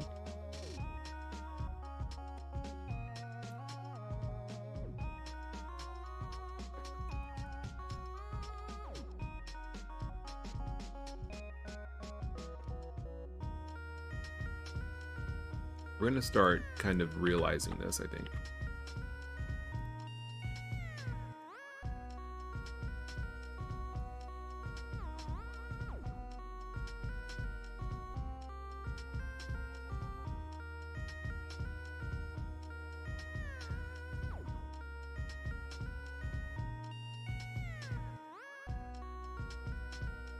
Go with the brighter outline, brighter background.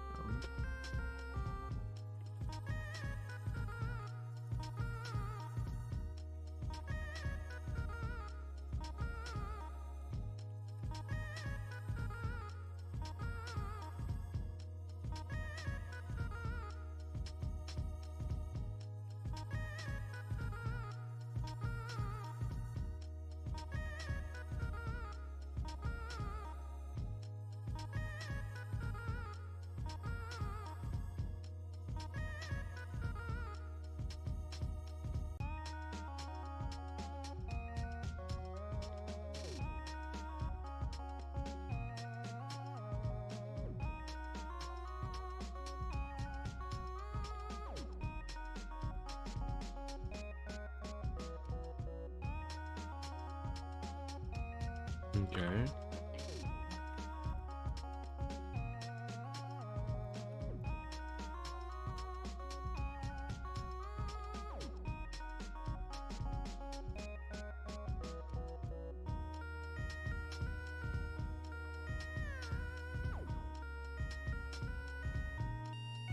All right, all right.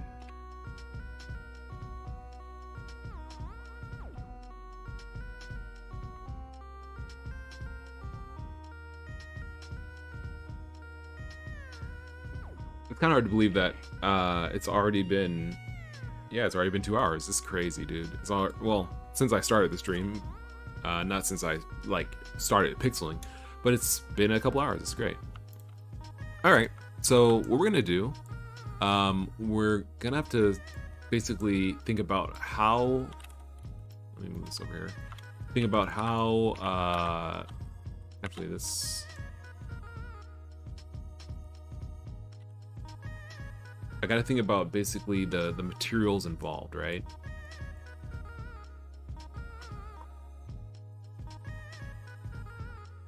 And pardon me, I have something in my tooth there.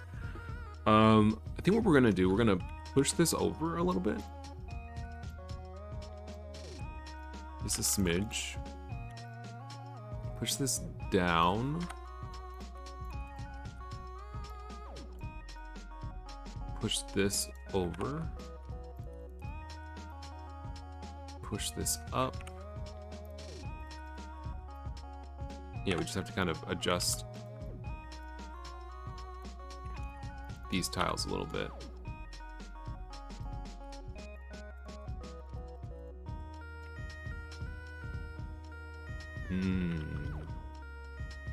Okay.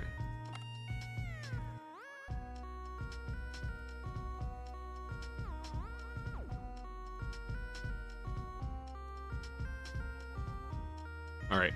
So what we're going to do next is we're going to move all these tiles over so we can make room for this.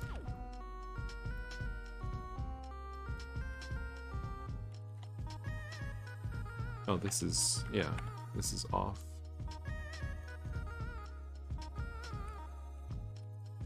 And then next we're going to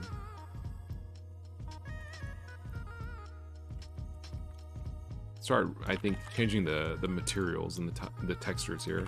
I think that's what's really missing here is the lack of textures on these surfaces, which is fine. It's very clean, but I feel like we need something that kind of informs us of about the way that this society builds stuff.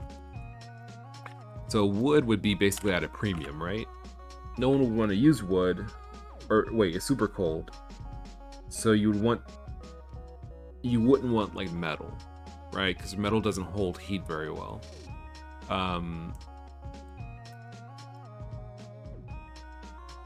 So you would want wood.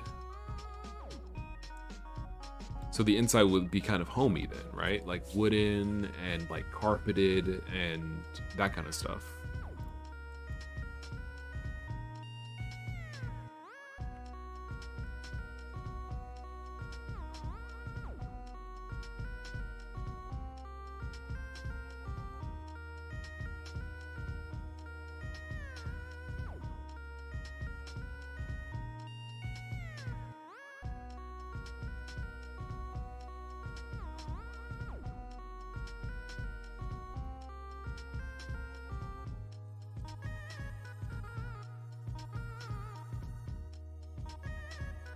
Okay. Walls would be wooden? Because you don't have to worry about heat, about it being hot. You just have to worry about it keeping heat.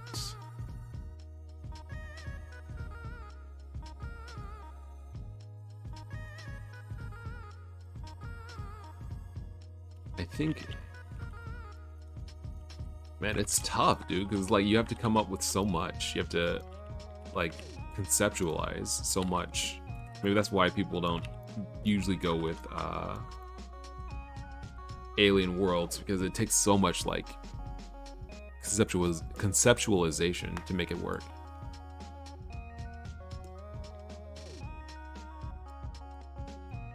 Okay. At least with by using different colors, we'd kind of. Oh, there we go. At least by using different colors, we kind of get an idea of how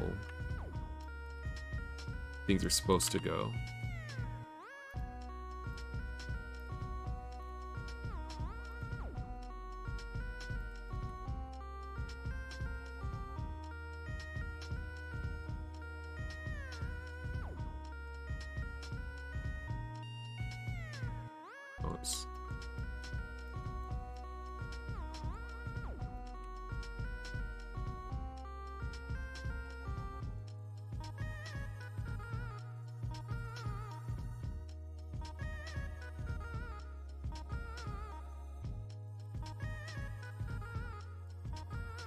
Okay, alright.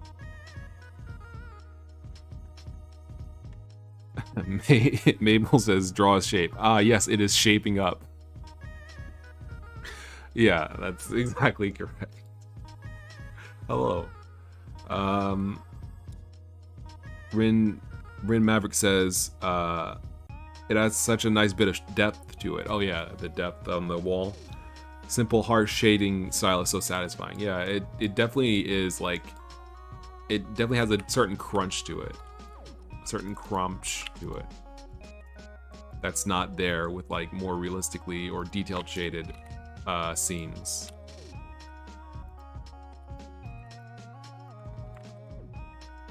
We'll just, there we go.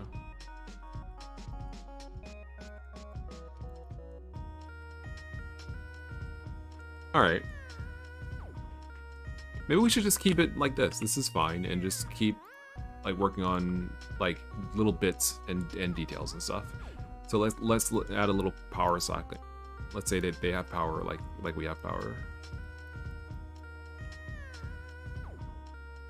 Let's say they have like thermostats, like we have power thermostats, right?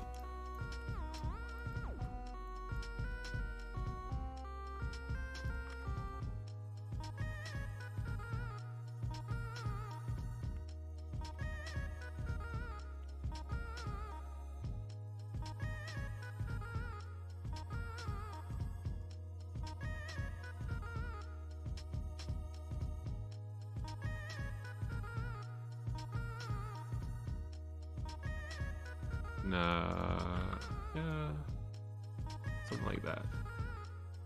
Okay, I like the bed design. I think the bed design is like, it makes sense. That's logical. That's a logical thing. Okay, what else would they need? They would need some sort of television, or some sort of entertainment machine, right? They have eyes. Yeah, he's got eyes theoretically. So,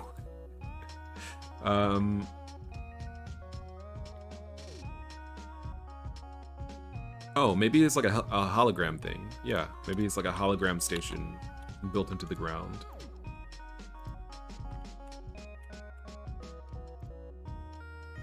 Like this.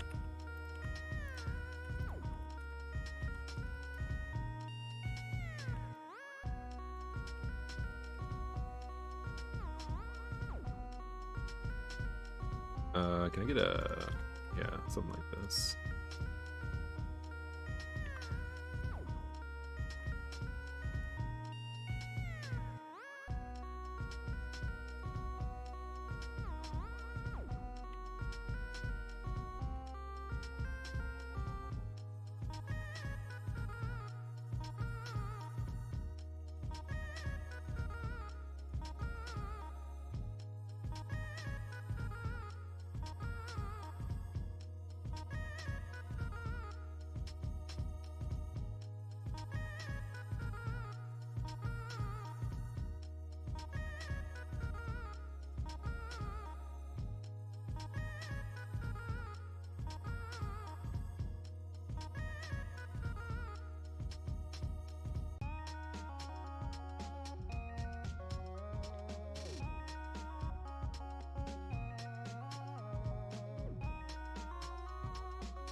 Okay.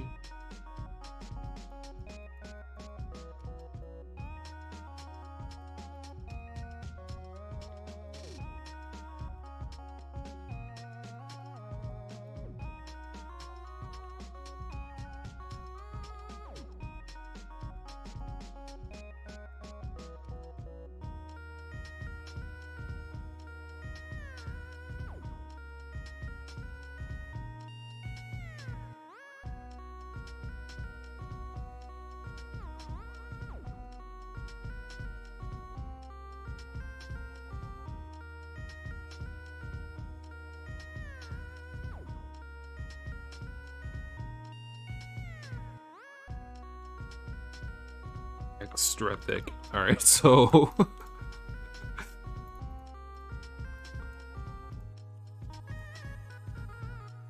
yeah, something like this. Kind of like a telegram thing. I'm trying to see, it looks a little weird. Let me grab my guy for some reference. Is he too small? Is he too... He's too...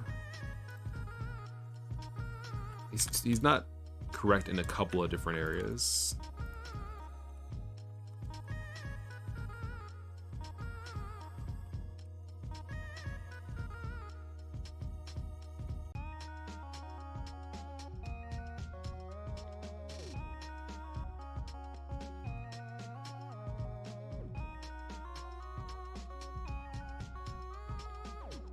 Okay, that's good. That's good.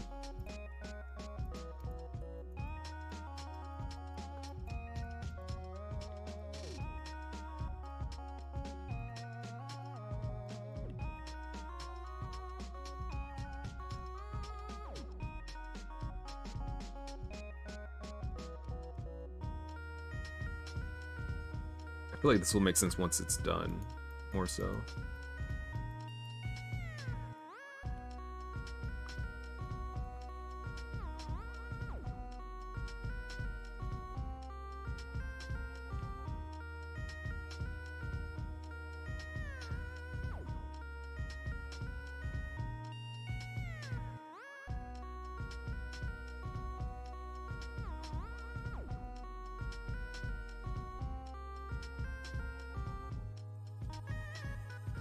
Yeah, something like that.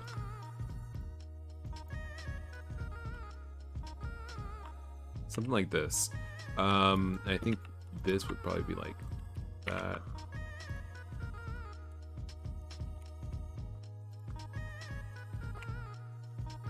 Some kind of like, yeah, a machine like this.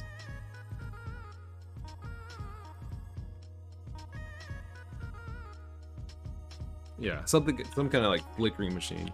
Actually, let's animate that because we have the ability. We'll just do this. Oops.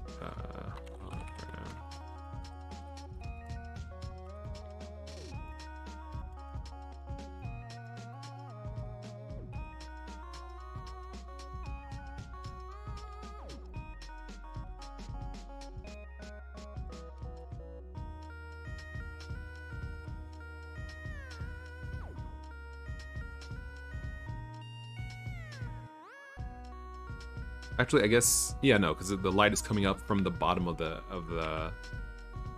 hologram pad is pushing up. So if there was going to be any disturbances, any visual disturbances, it would be this way. Yeah.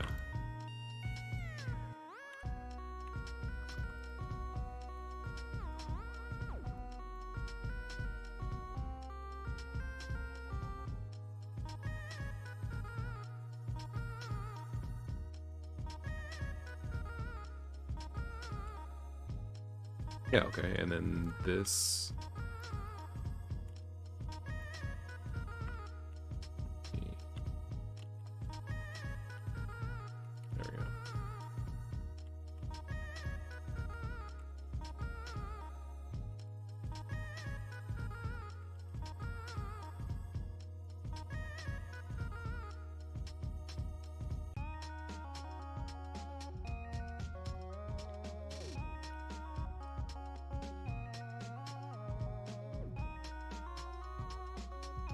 Alright, so this should give us a general idea of what this looks like. And then give me like, yeah.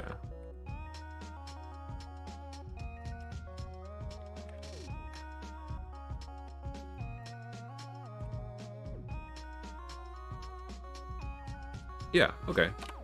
And then give me like 400 on that one. Yeah, that's the general feel. Okay, so basically, this is their television. Okay. What else do they have? They would need some kind of maybe ceiling fan, right? They would need that kind of an object, or temperature, some other temperature regulating kind of thing. So let's go ahead and make something like that.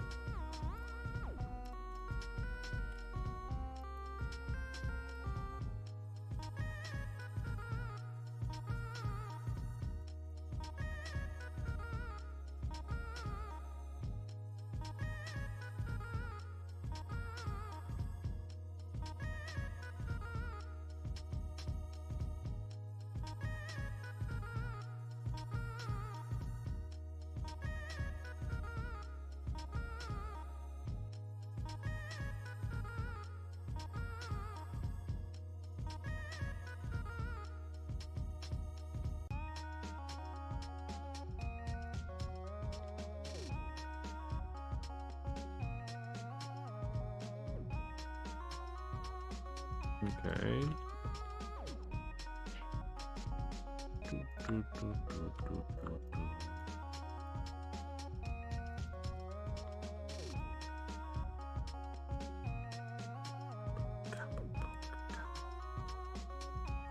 They would need light, so maybe I should build that in here too.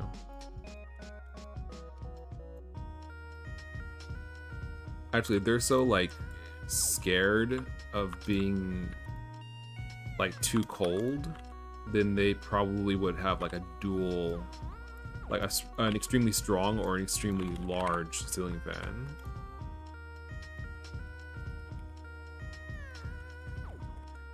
Something like that.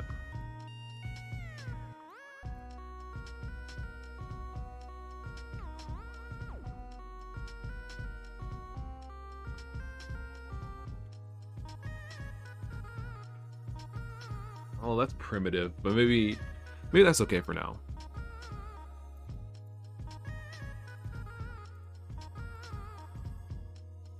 I'm too lazy to animate it. I'm gonna be honest, I'm just too lazy to animate it. That's why it's not gonna happen. Let's see here.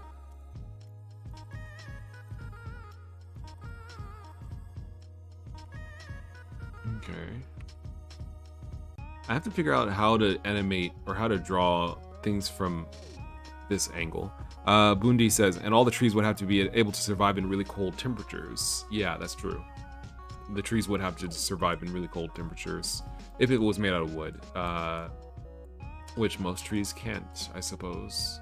They wouldn't grow, which means that if it's always cold, they would never be able to make it out of that. So the background or the walls here might be made out of rock. Maybe it would be, that wouldn't really be any better for heat retention, but that's what they would have their hands on. That's what they would have the ability to make, to use. So let's try that.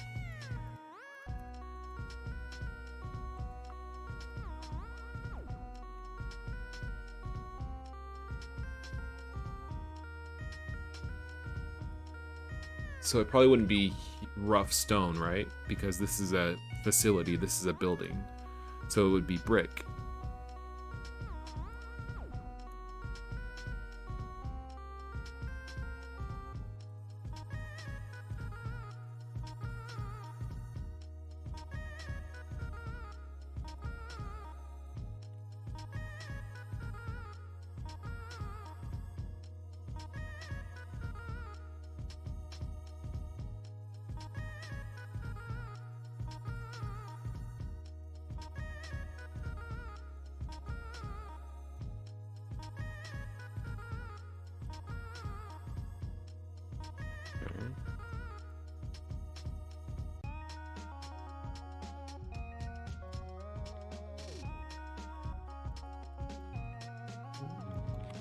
Oh, Boone says I like the drums for this track. Thanks. Thanks. I didn't even, I forgot to say anything.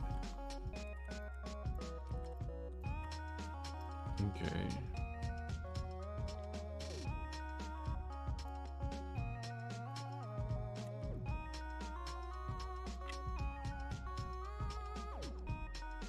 Well, I guess this is fine. We don't have to actually make it super correct. This is fine.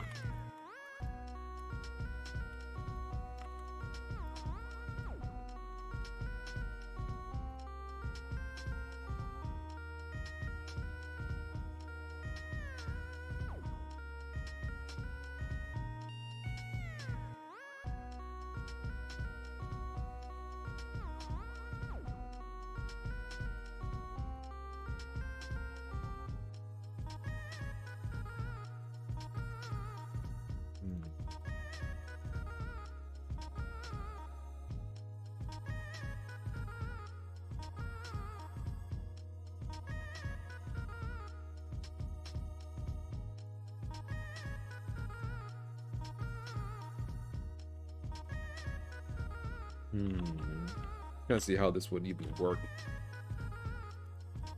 Be made out of stone.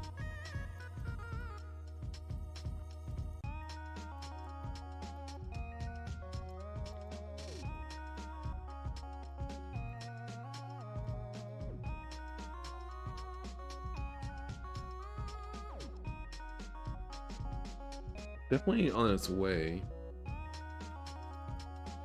Let's get rid of this here. I'm not sure how detailed we want to go here.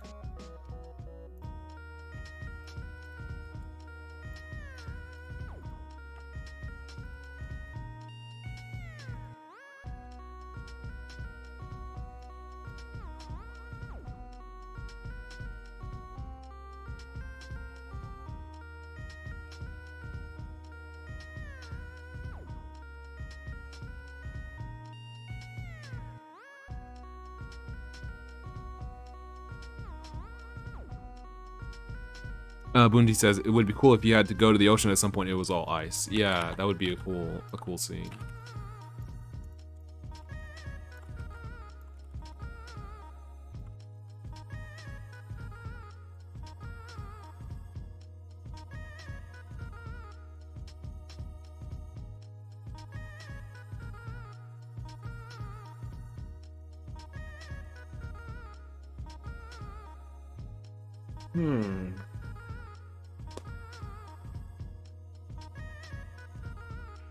Something about the clean, it doesn't look good to me. Like, I know the brick isn't great. The brick not being my greatest brick texture. Setting that matter aside, even like, it just doesn't, it feels too, like, I feel like that's really the extent of like how detailed I want it to be, is this. And even then, I kind of like how plain and featureless the background is. Because it draws your eye to the things, to the fan, the bed, the hologram. Like it draws your eye when the background isn't busy. So maybe I'll keep it actually. Well, let me try using this in the background. No, it feels too medieval-y. It feels too. That doesn't feel right.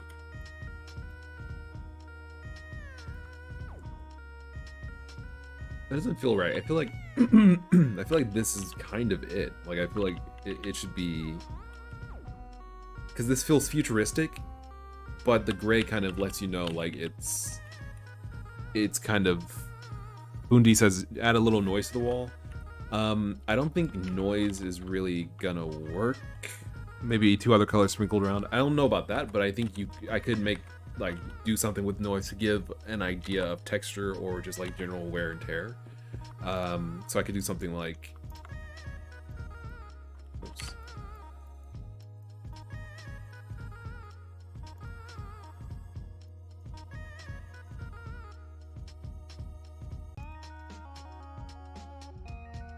Actually move this. Like just something like really light like that kind of gives the idea of like, you know, it's not perfect and it does give some, break it up a little bit, but it's not like it's a huge deal. It's not a repeating texture. I think that's probably for the best.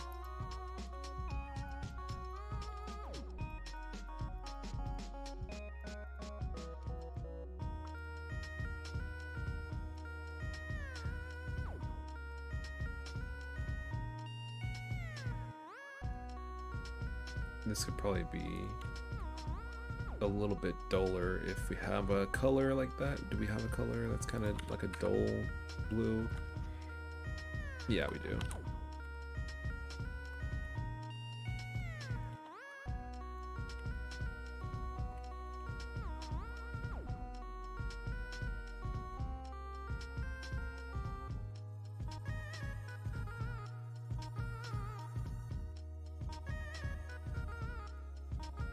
Yeah, this feels a little bit more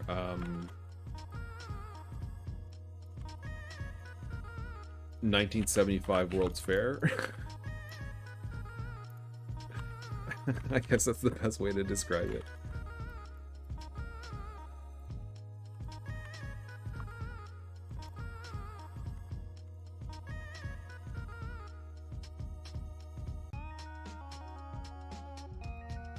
And I feel like this breaks it up a little bit enough so that it's not a perfect world, but it does look a little bit more interesting to explore.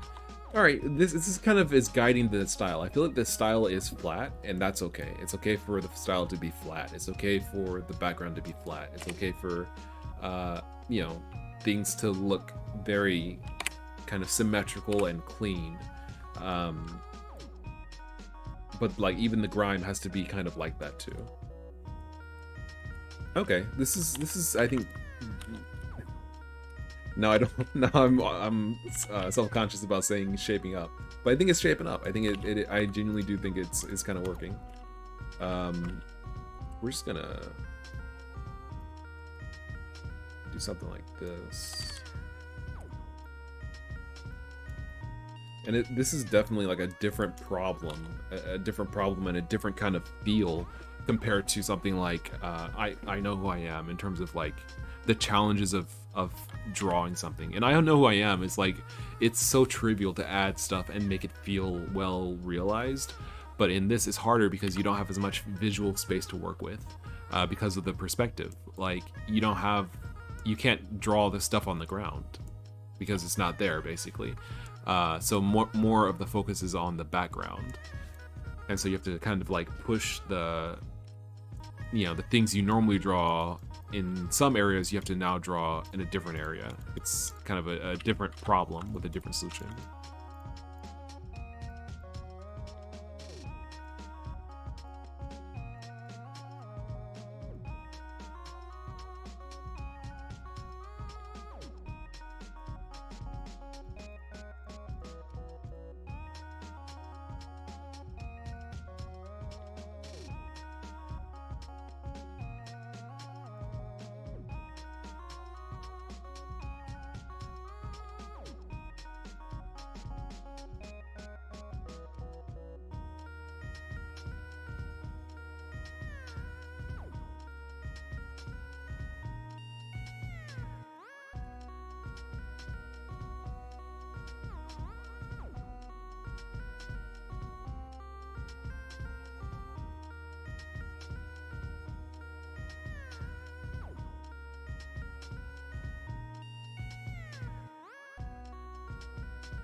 Ren Maverick says, as long as the floors aren't stone or tile, over here it gets down to -40°C on occasion. I can tell cold stone or tile under your tootsies isn't fun. Under your feet, yeah, definitely isn't fun.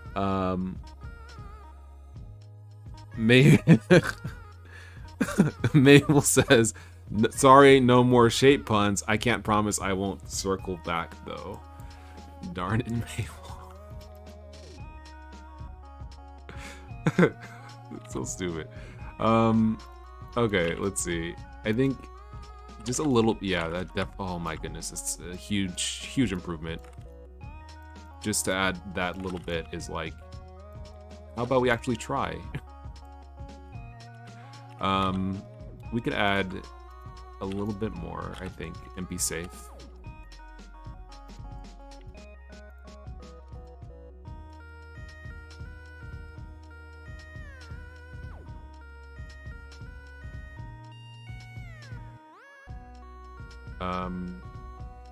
I don't want this color. I want maybe like, yeah, and then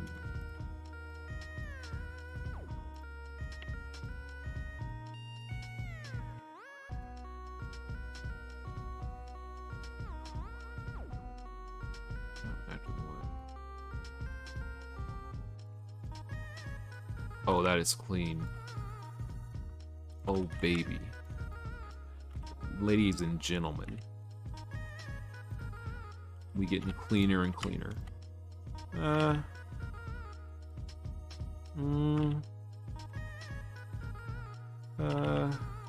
Yeah, okay, well, I think I convinced myself. And then we could like, oh yes, give me that, all of that 3D action, all of that sweet third dimension. I'm gonna need it. I'm gonna need all that. Give me all that energy. Okay. Actually, it's a little too far up. Boom, boom.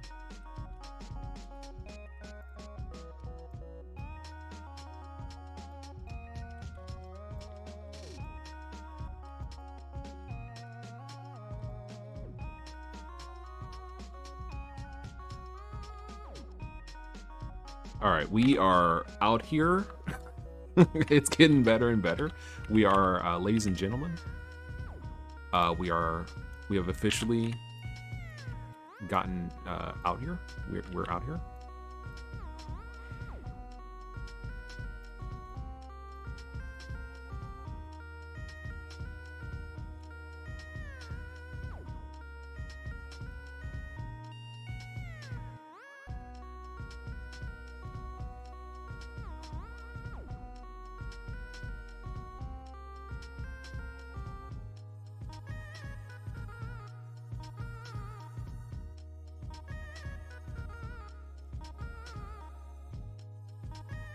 I think that might be overdoing it. Yeah, it's too dirty now. It's too like, I'm trying too hard. You gotta go back. It's not clean. It's not as clean as it was. I think that kind of splits the difference, and that's acceptable.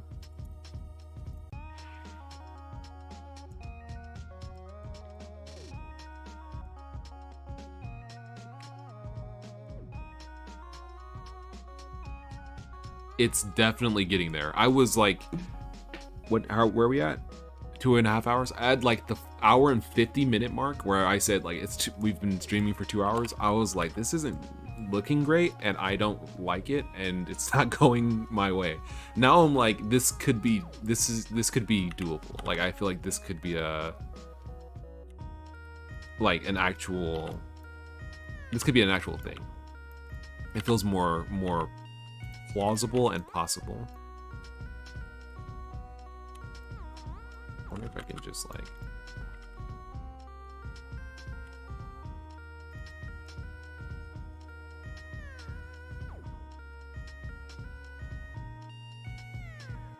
dude.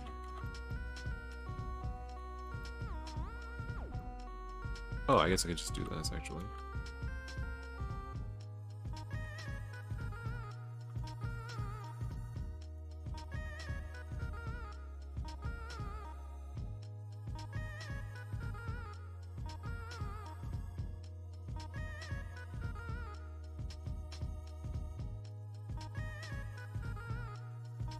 Keep doing that. I'm gonna do that. There we go.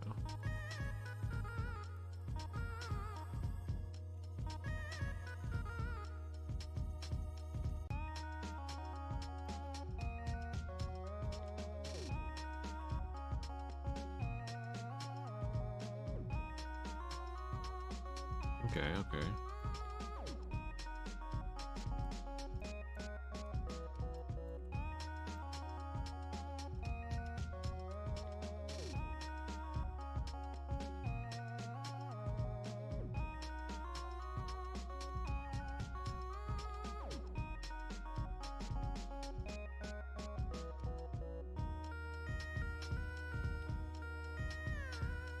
Okay.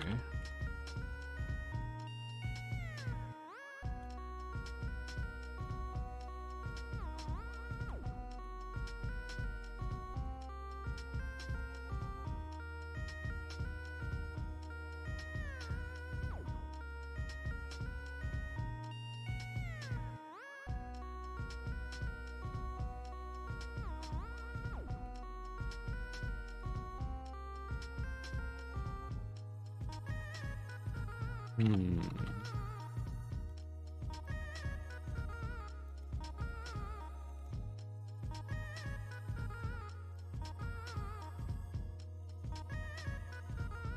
I think this needs to be brighter in order for it to be a wall.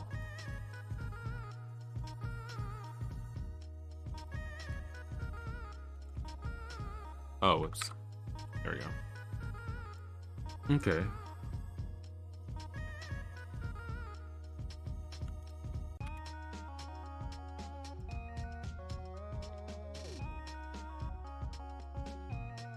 Did I? Okay, I did. Okay. Alright, alright. This is interesting. This is interesting. Let's...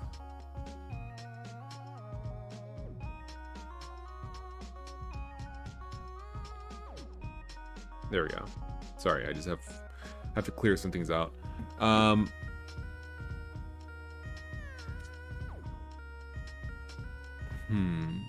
It's 4:45. This is going well overall, but I don't want to stretch myself too thin. So let's make one NPC, one other character, so we can kind of get a feel for the style and other characters, and then we can go ahead and end the session here. There we go. Okay, so let's go back to objects. Move this over here. So another guy should be like right around here.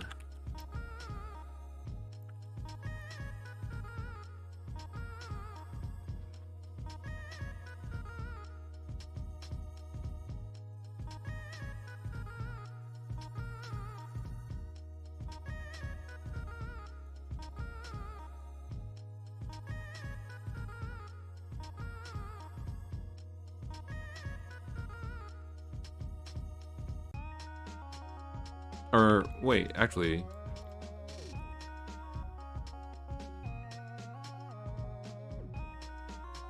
I'm trying to think of a pose for this guy. Like, we could actually make him... Let's have him lean on the wall instead.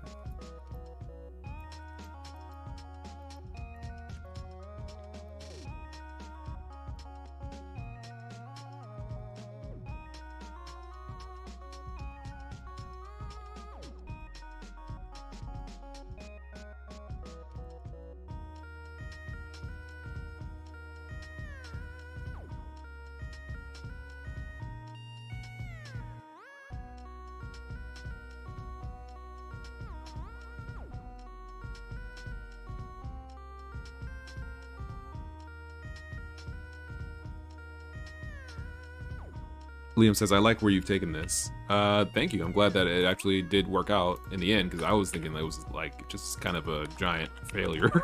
I was like, this is a horrible idea. I couldn't come up with anything. I didn't have any real ideas. Oh, what if the color of their outfits indicate like some information about like rank or like social standing?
I want to give them all the same hand gesture.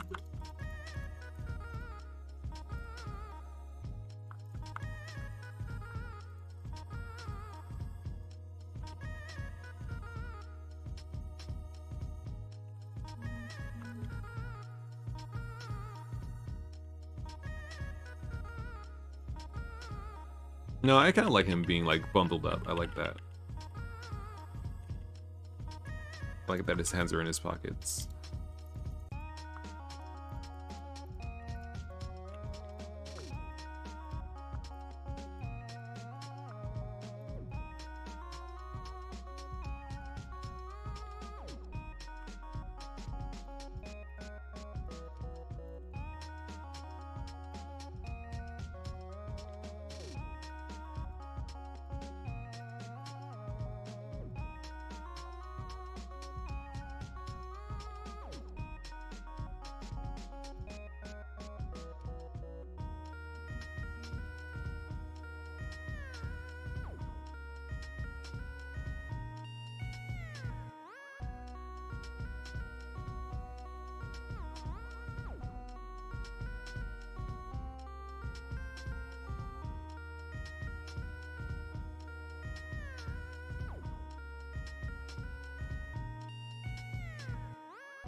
Okay, this is... I don't know why I find this, like, interesting. It's just fun, dude. I don't know. This is weird. So everybody looks the same, I think. And they tell each other apart by their clothes.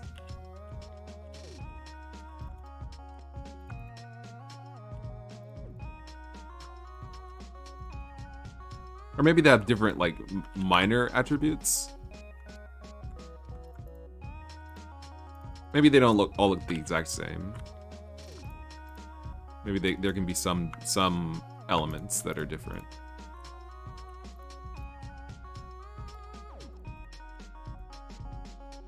Yeah, just like we can make them slightly different.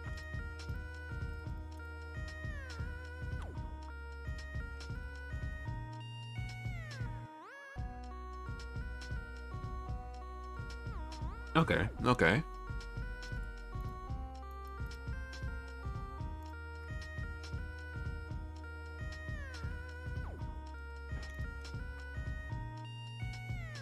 Let's see.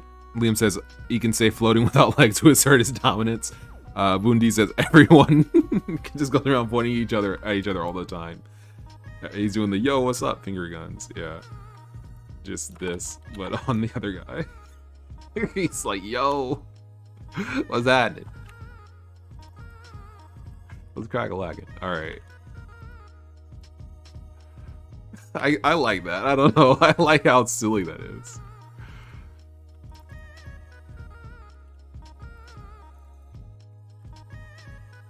Yeah, I like how silly that is. I'm gonna leave it exactly like that, even though that's absolutely insane.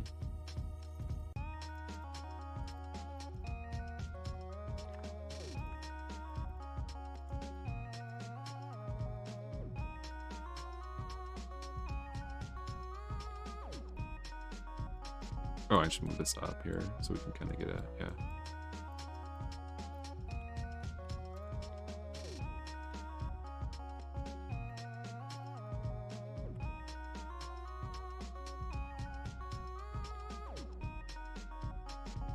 Yeah, so I feel like they should have like an extra arm or something. Like they don't look alien enough, but that's okay.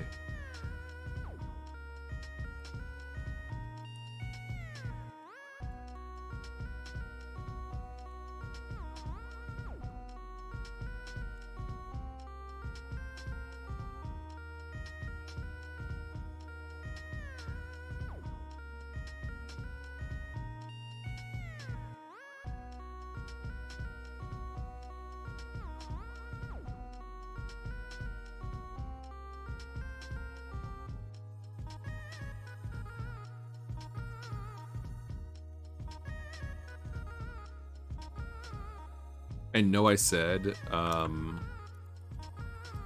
we would end after like a little bit of time. I'm sorry. I'm a weak man. It's getting more and more detailed. Like once you get over that initial hump, or at least once I got over that initial hump, it's like more and more. I don't know if I really like that. It's more and more. That's fine. More and more like easy to kind of come up with stuff.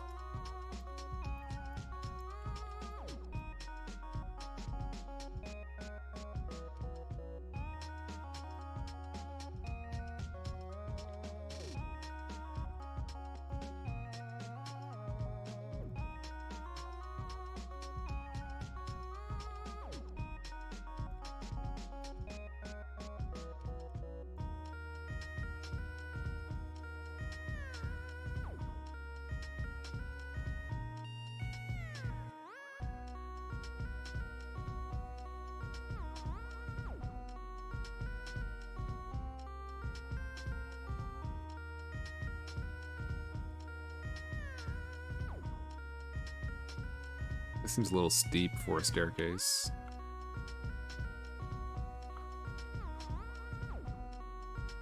Actually, the staircase could be like... It shouldn't be this steep, but the steps could be larger because they jump, right? Like the gravity is higher, so... So instead, it could be like this.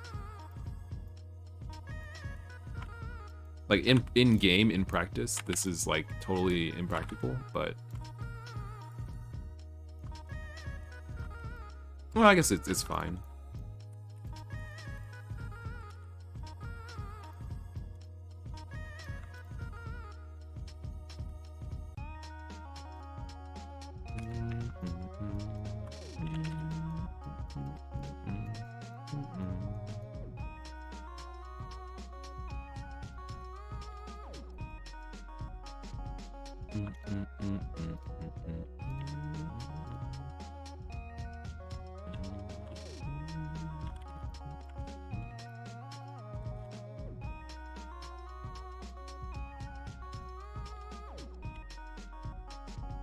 Actually, I think I need more room to like really fully realize this. Let's give this a little bit extra room. If possible, if I can just grab everything and just...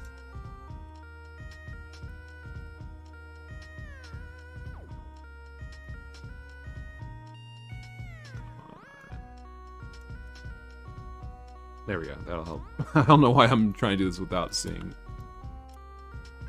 I thought you could do this, can you not?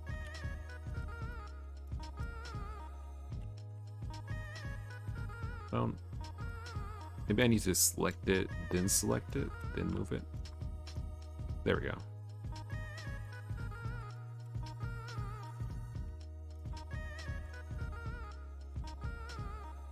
Okay.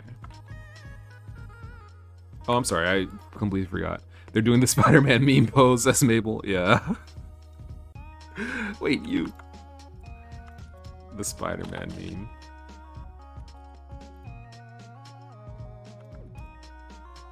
Okay. Oh, wait.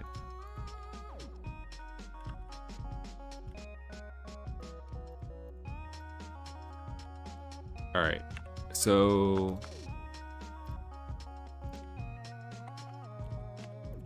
something like this. Actually, let's do this the smart way.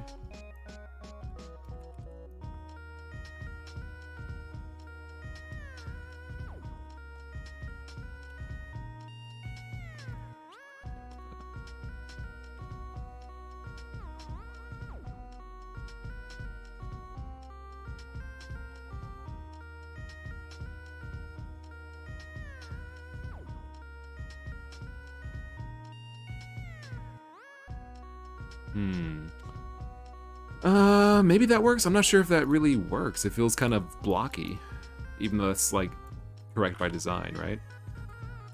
Feels a little weird.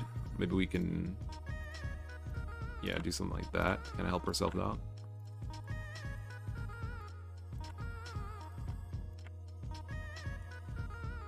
Might also be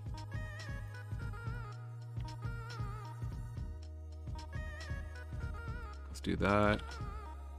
That does not help.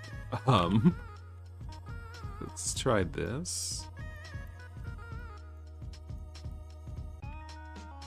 There we go. Let's try maybe this. Oh Lord, no. Maybe, yeah, maybe we just need to have it be like, how do we do this?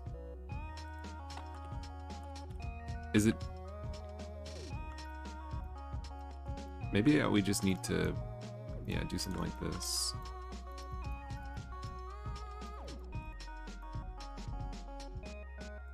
Yeah, that kind of works, and then you can just do like that, and that's basically the same thing. Yeah, that's fine.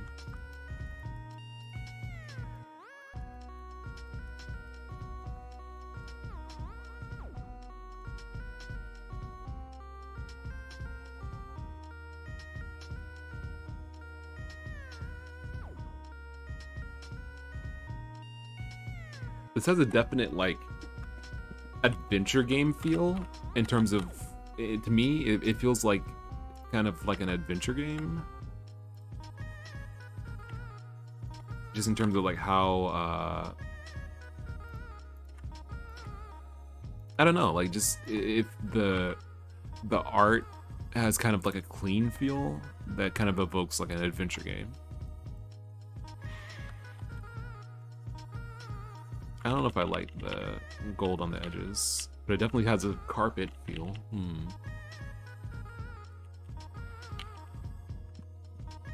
That's fine. That's fine for now. Oh yeah, I didn't like this.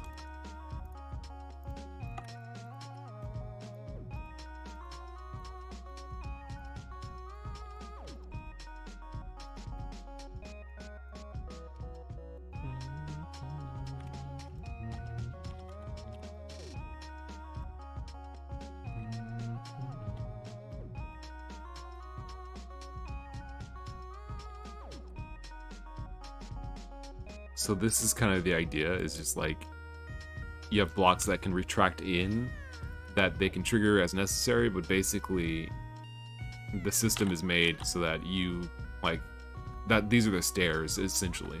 People just jump up. Mo says, do you also do 3D games? No, I used to, but I haven't really done 3D games in a while. Because they're relatively, you know, complicated compared to 2D. And I haven't finished 2D games.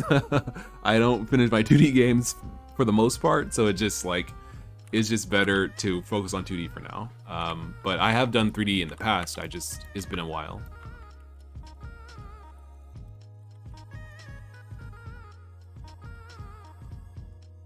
Okay, so this is definitely shaping up. Yeah, this is definitely feeling like a real place. Yeah, we gotta like work on the sprinklers.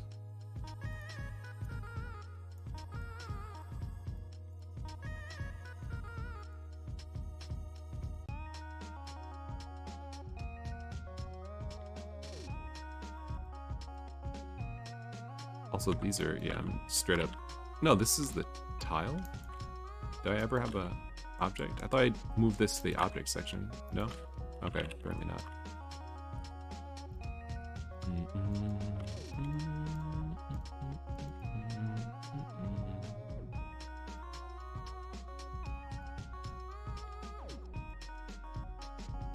Yeah, that's definitely a better implementation of that.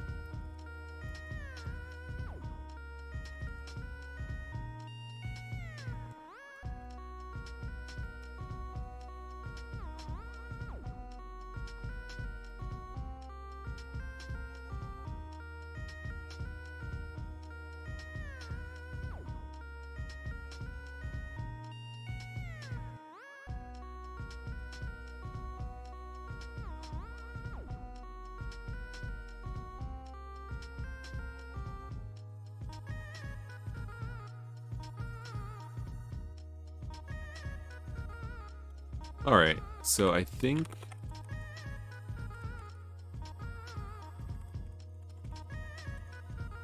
yeah, I think we're basically good for now.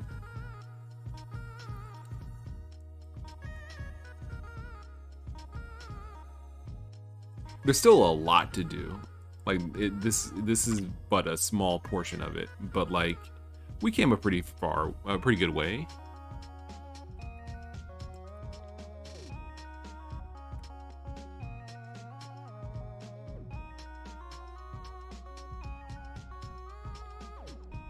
I'm just undoing everything to see kind of...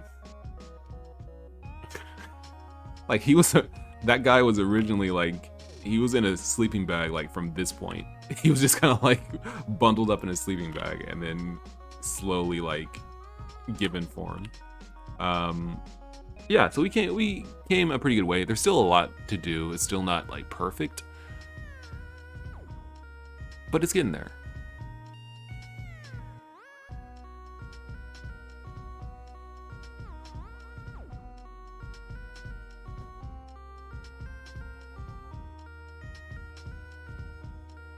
Let me close this. Yeah, this is before I like do something I regret. Okay, I just want to make sure I have it actually saved. But yeah, like to come from, I'm still undoing. I just want to see like the ground here. Okay, yeah, we came up with the sleeping design and. Oh, it was dark, dude. It was dark.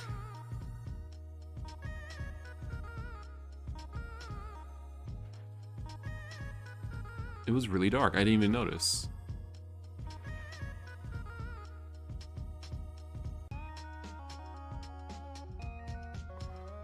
Yeah, it was orange. The background was orange. Man, it's crazy, dude. Like, let's see. Like, right around here. Yeah, like right around from like the difference is palpable.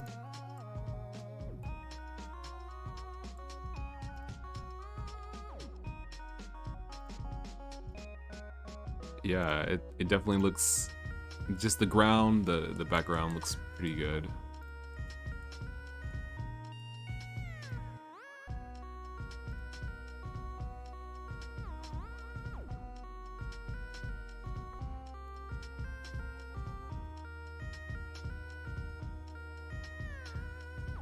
Yeah, that depth really does, it really does like save lives. That depth really does make a difference.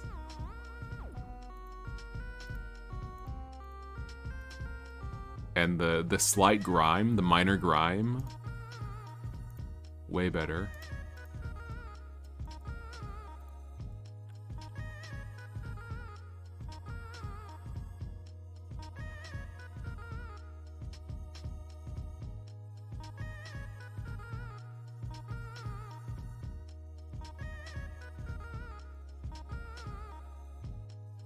Yeah. Yeah, it's minor. Like everything I did like for the past would I not move this back? Everything I did, wait. Oh, it's a hologram. Okay. Everything I did for the past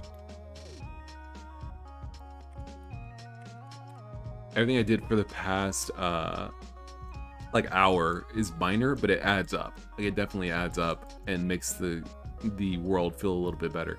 The last thing I'm gonna do is I'm gonna make the ground not as dark. This area, I feel like this could be brighter.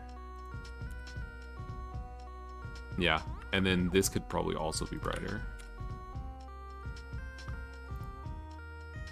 This could probably be like.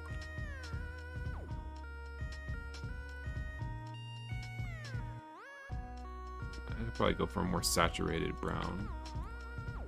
And then this could be like this color. Or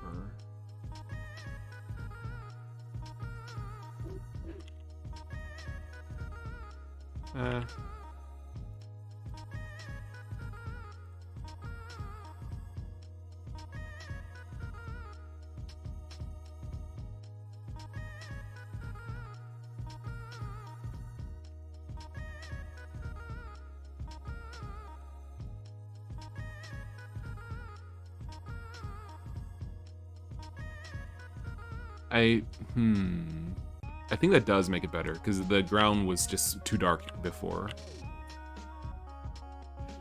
Yeah, it just feels like it's too dark. This feels a little bit better. Yeah.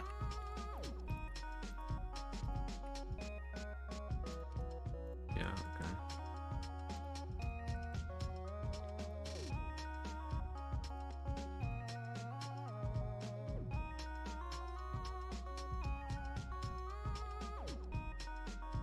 There we go.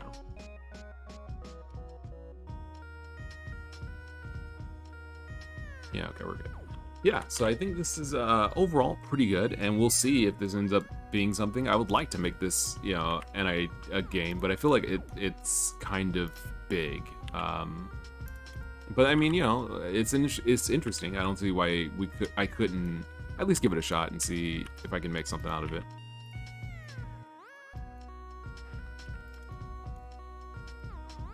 Something I didn't do that I wish I had done was, we don't really need this shine here.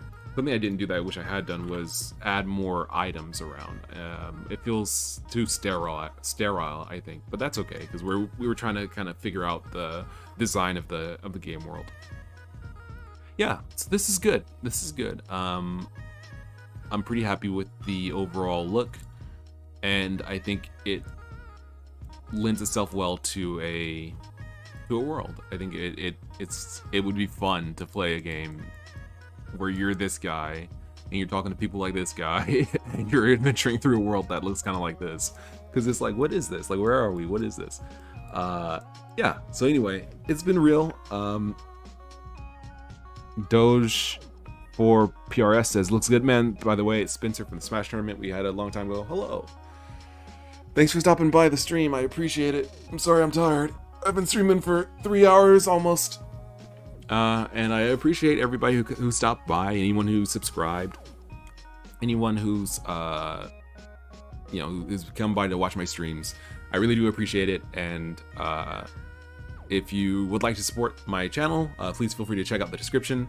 I have a program called Master Plan that I've been working on. It's for planning out games and stuff, and I'll probably use it for this game, but you can buy it if you wish, and that will help me out. So anyway, thank you very much for watching. I've been SolarLoon. It's been fun, and I'll have to catch you guys on the next time on the next stream.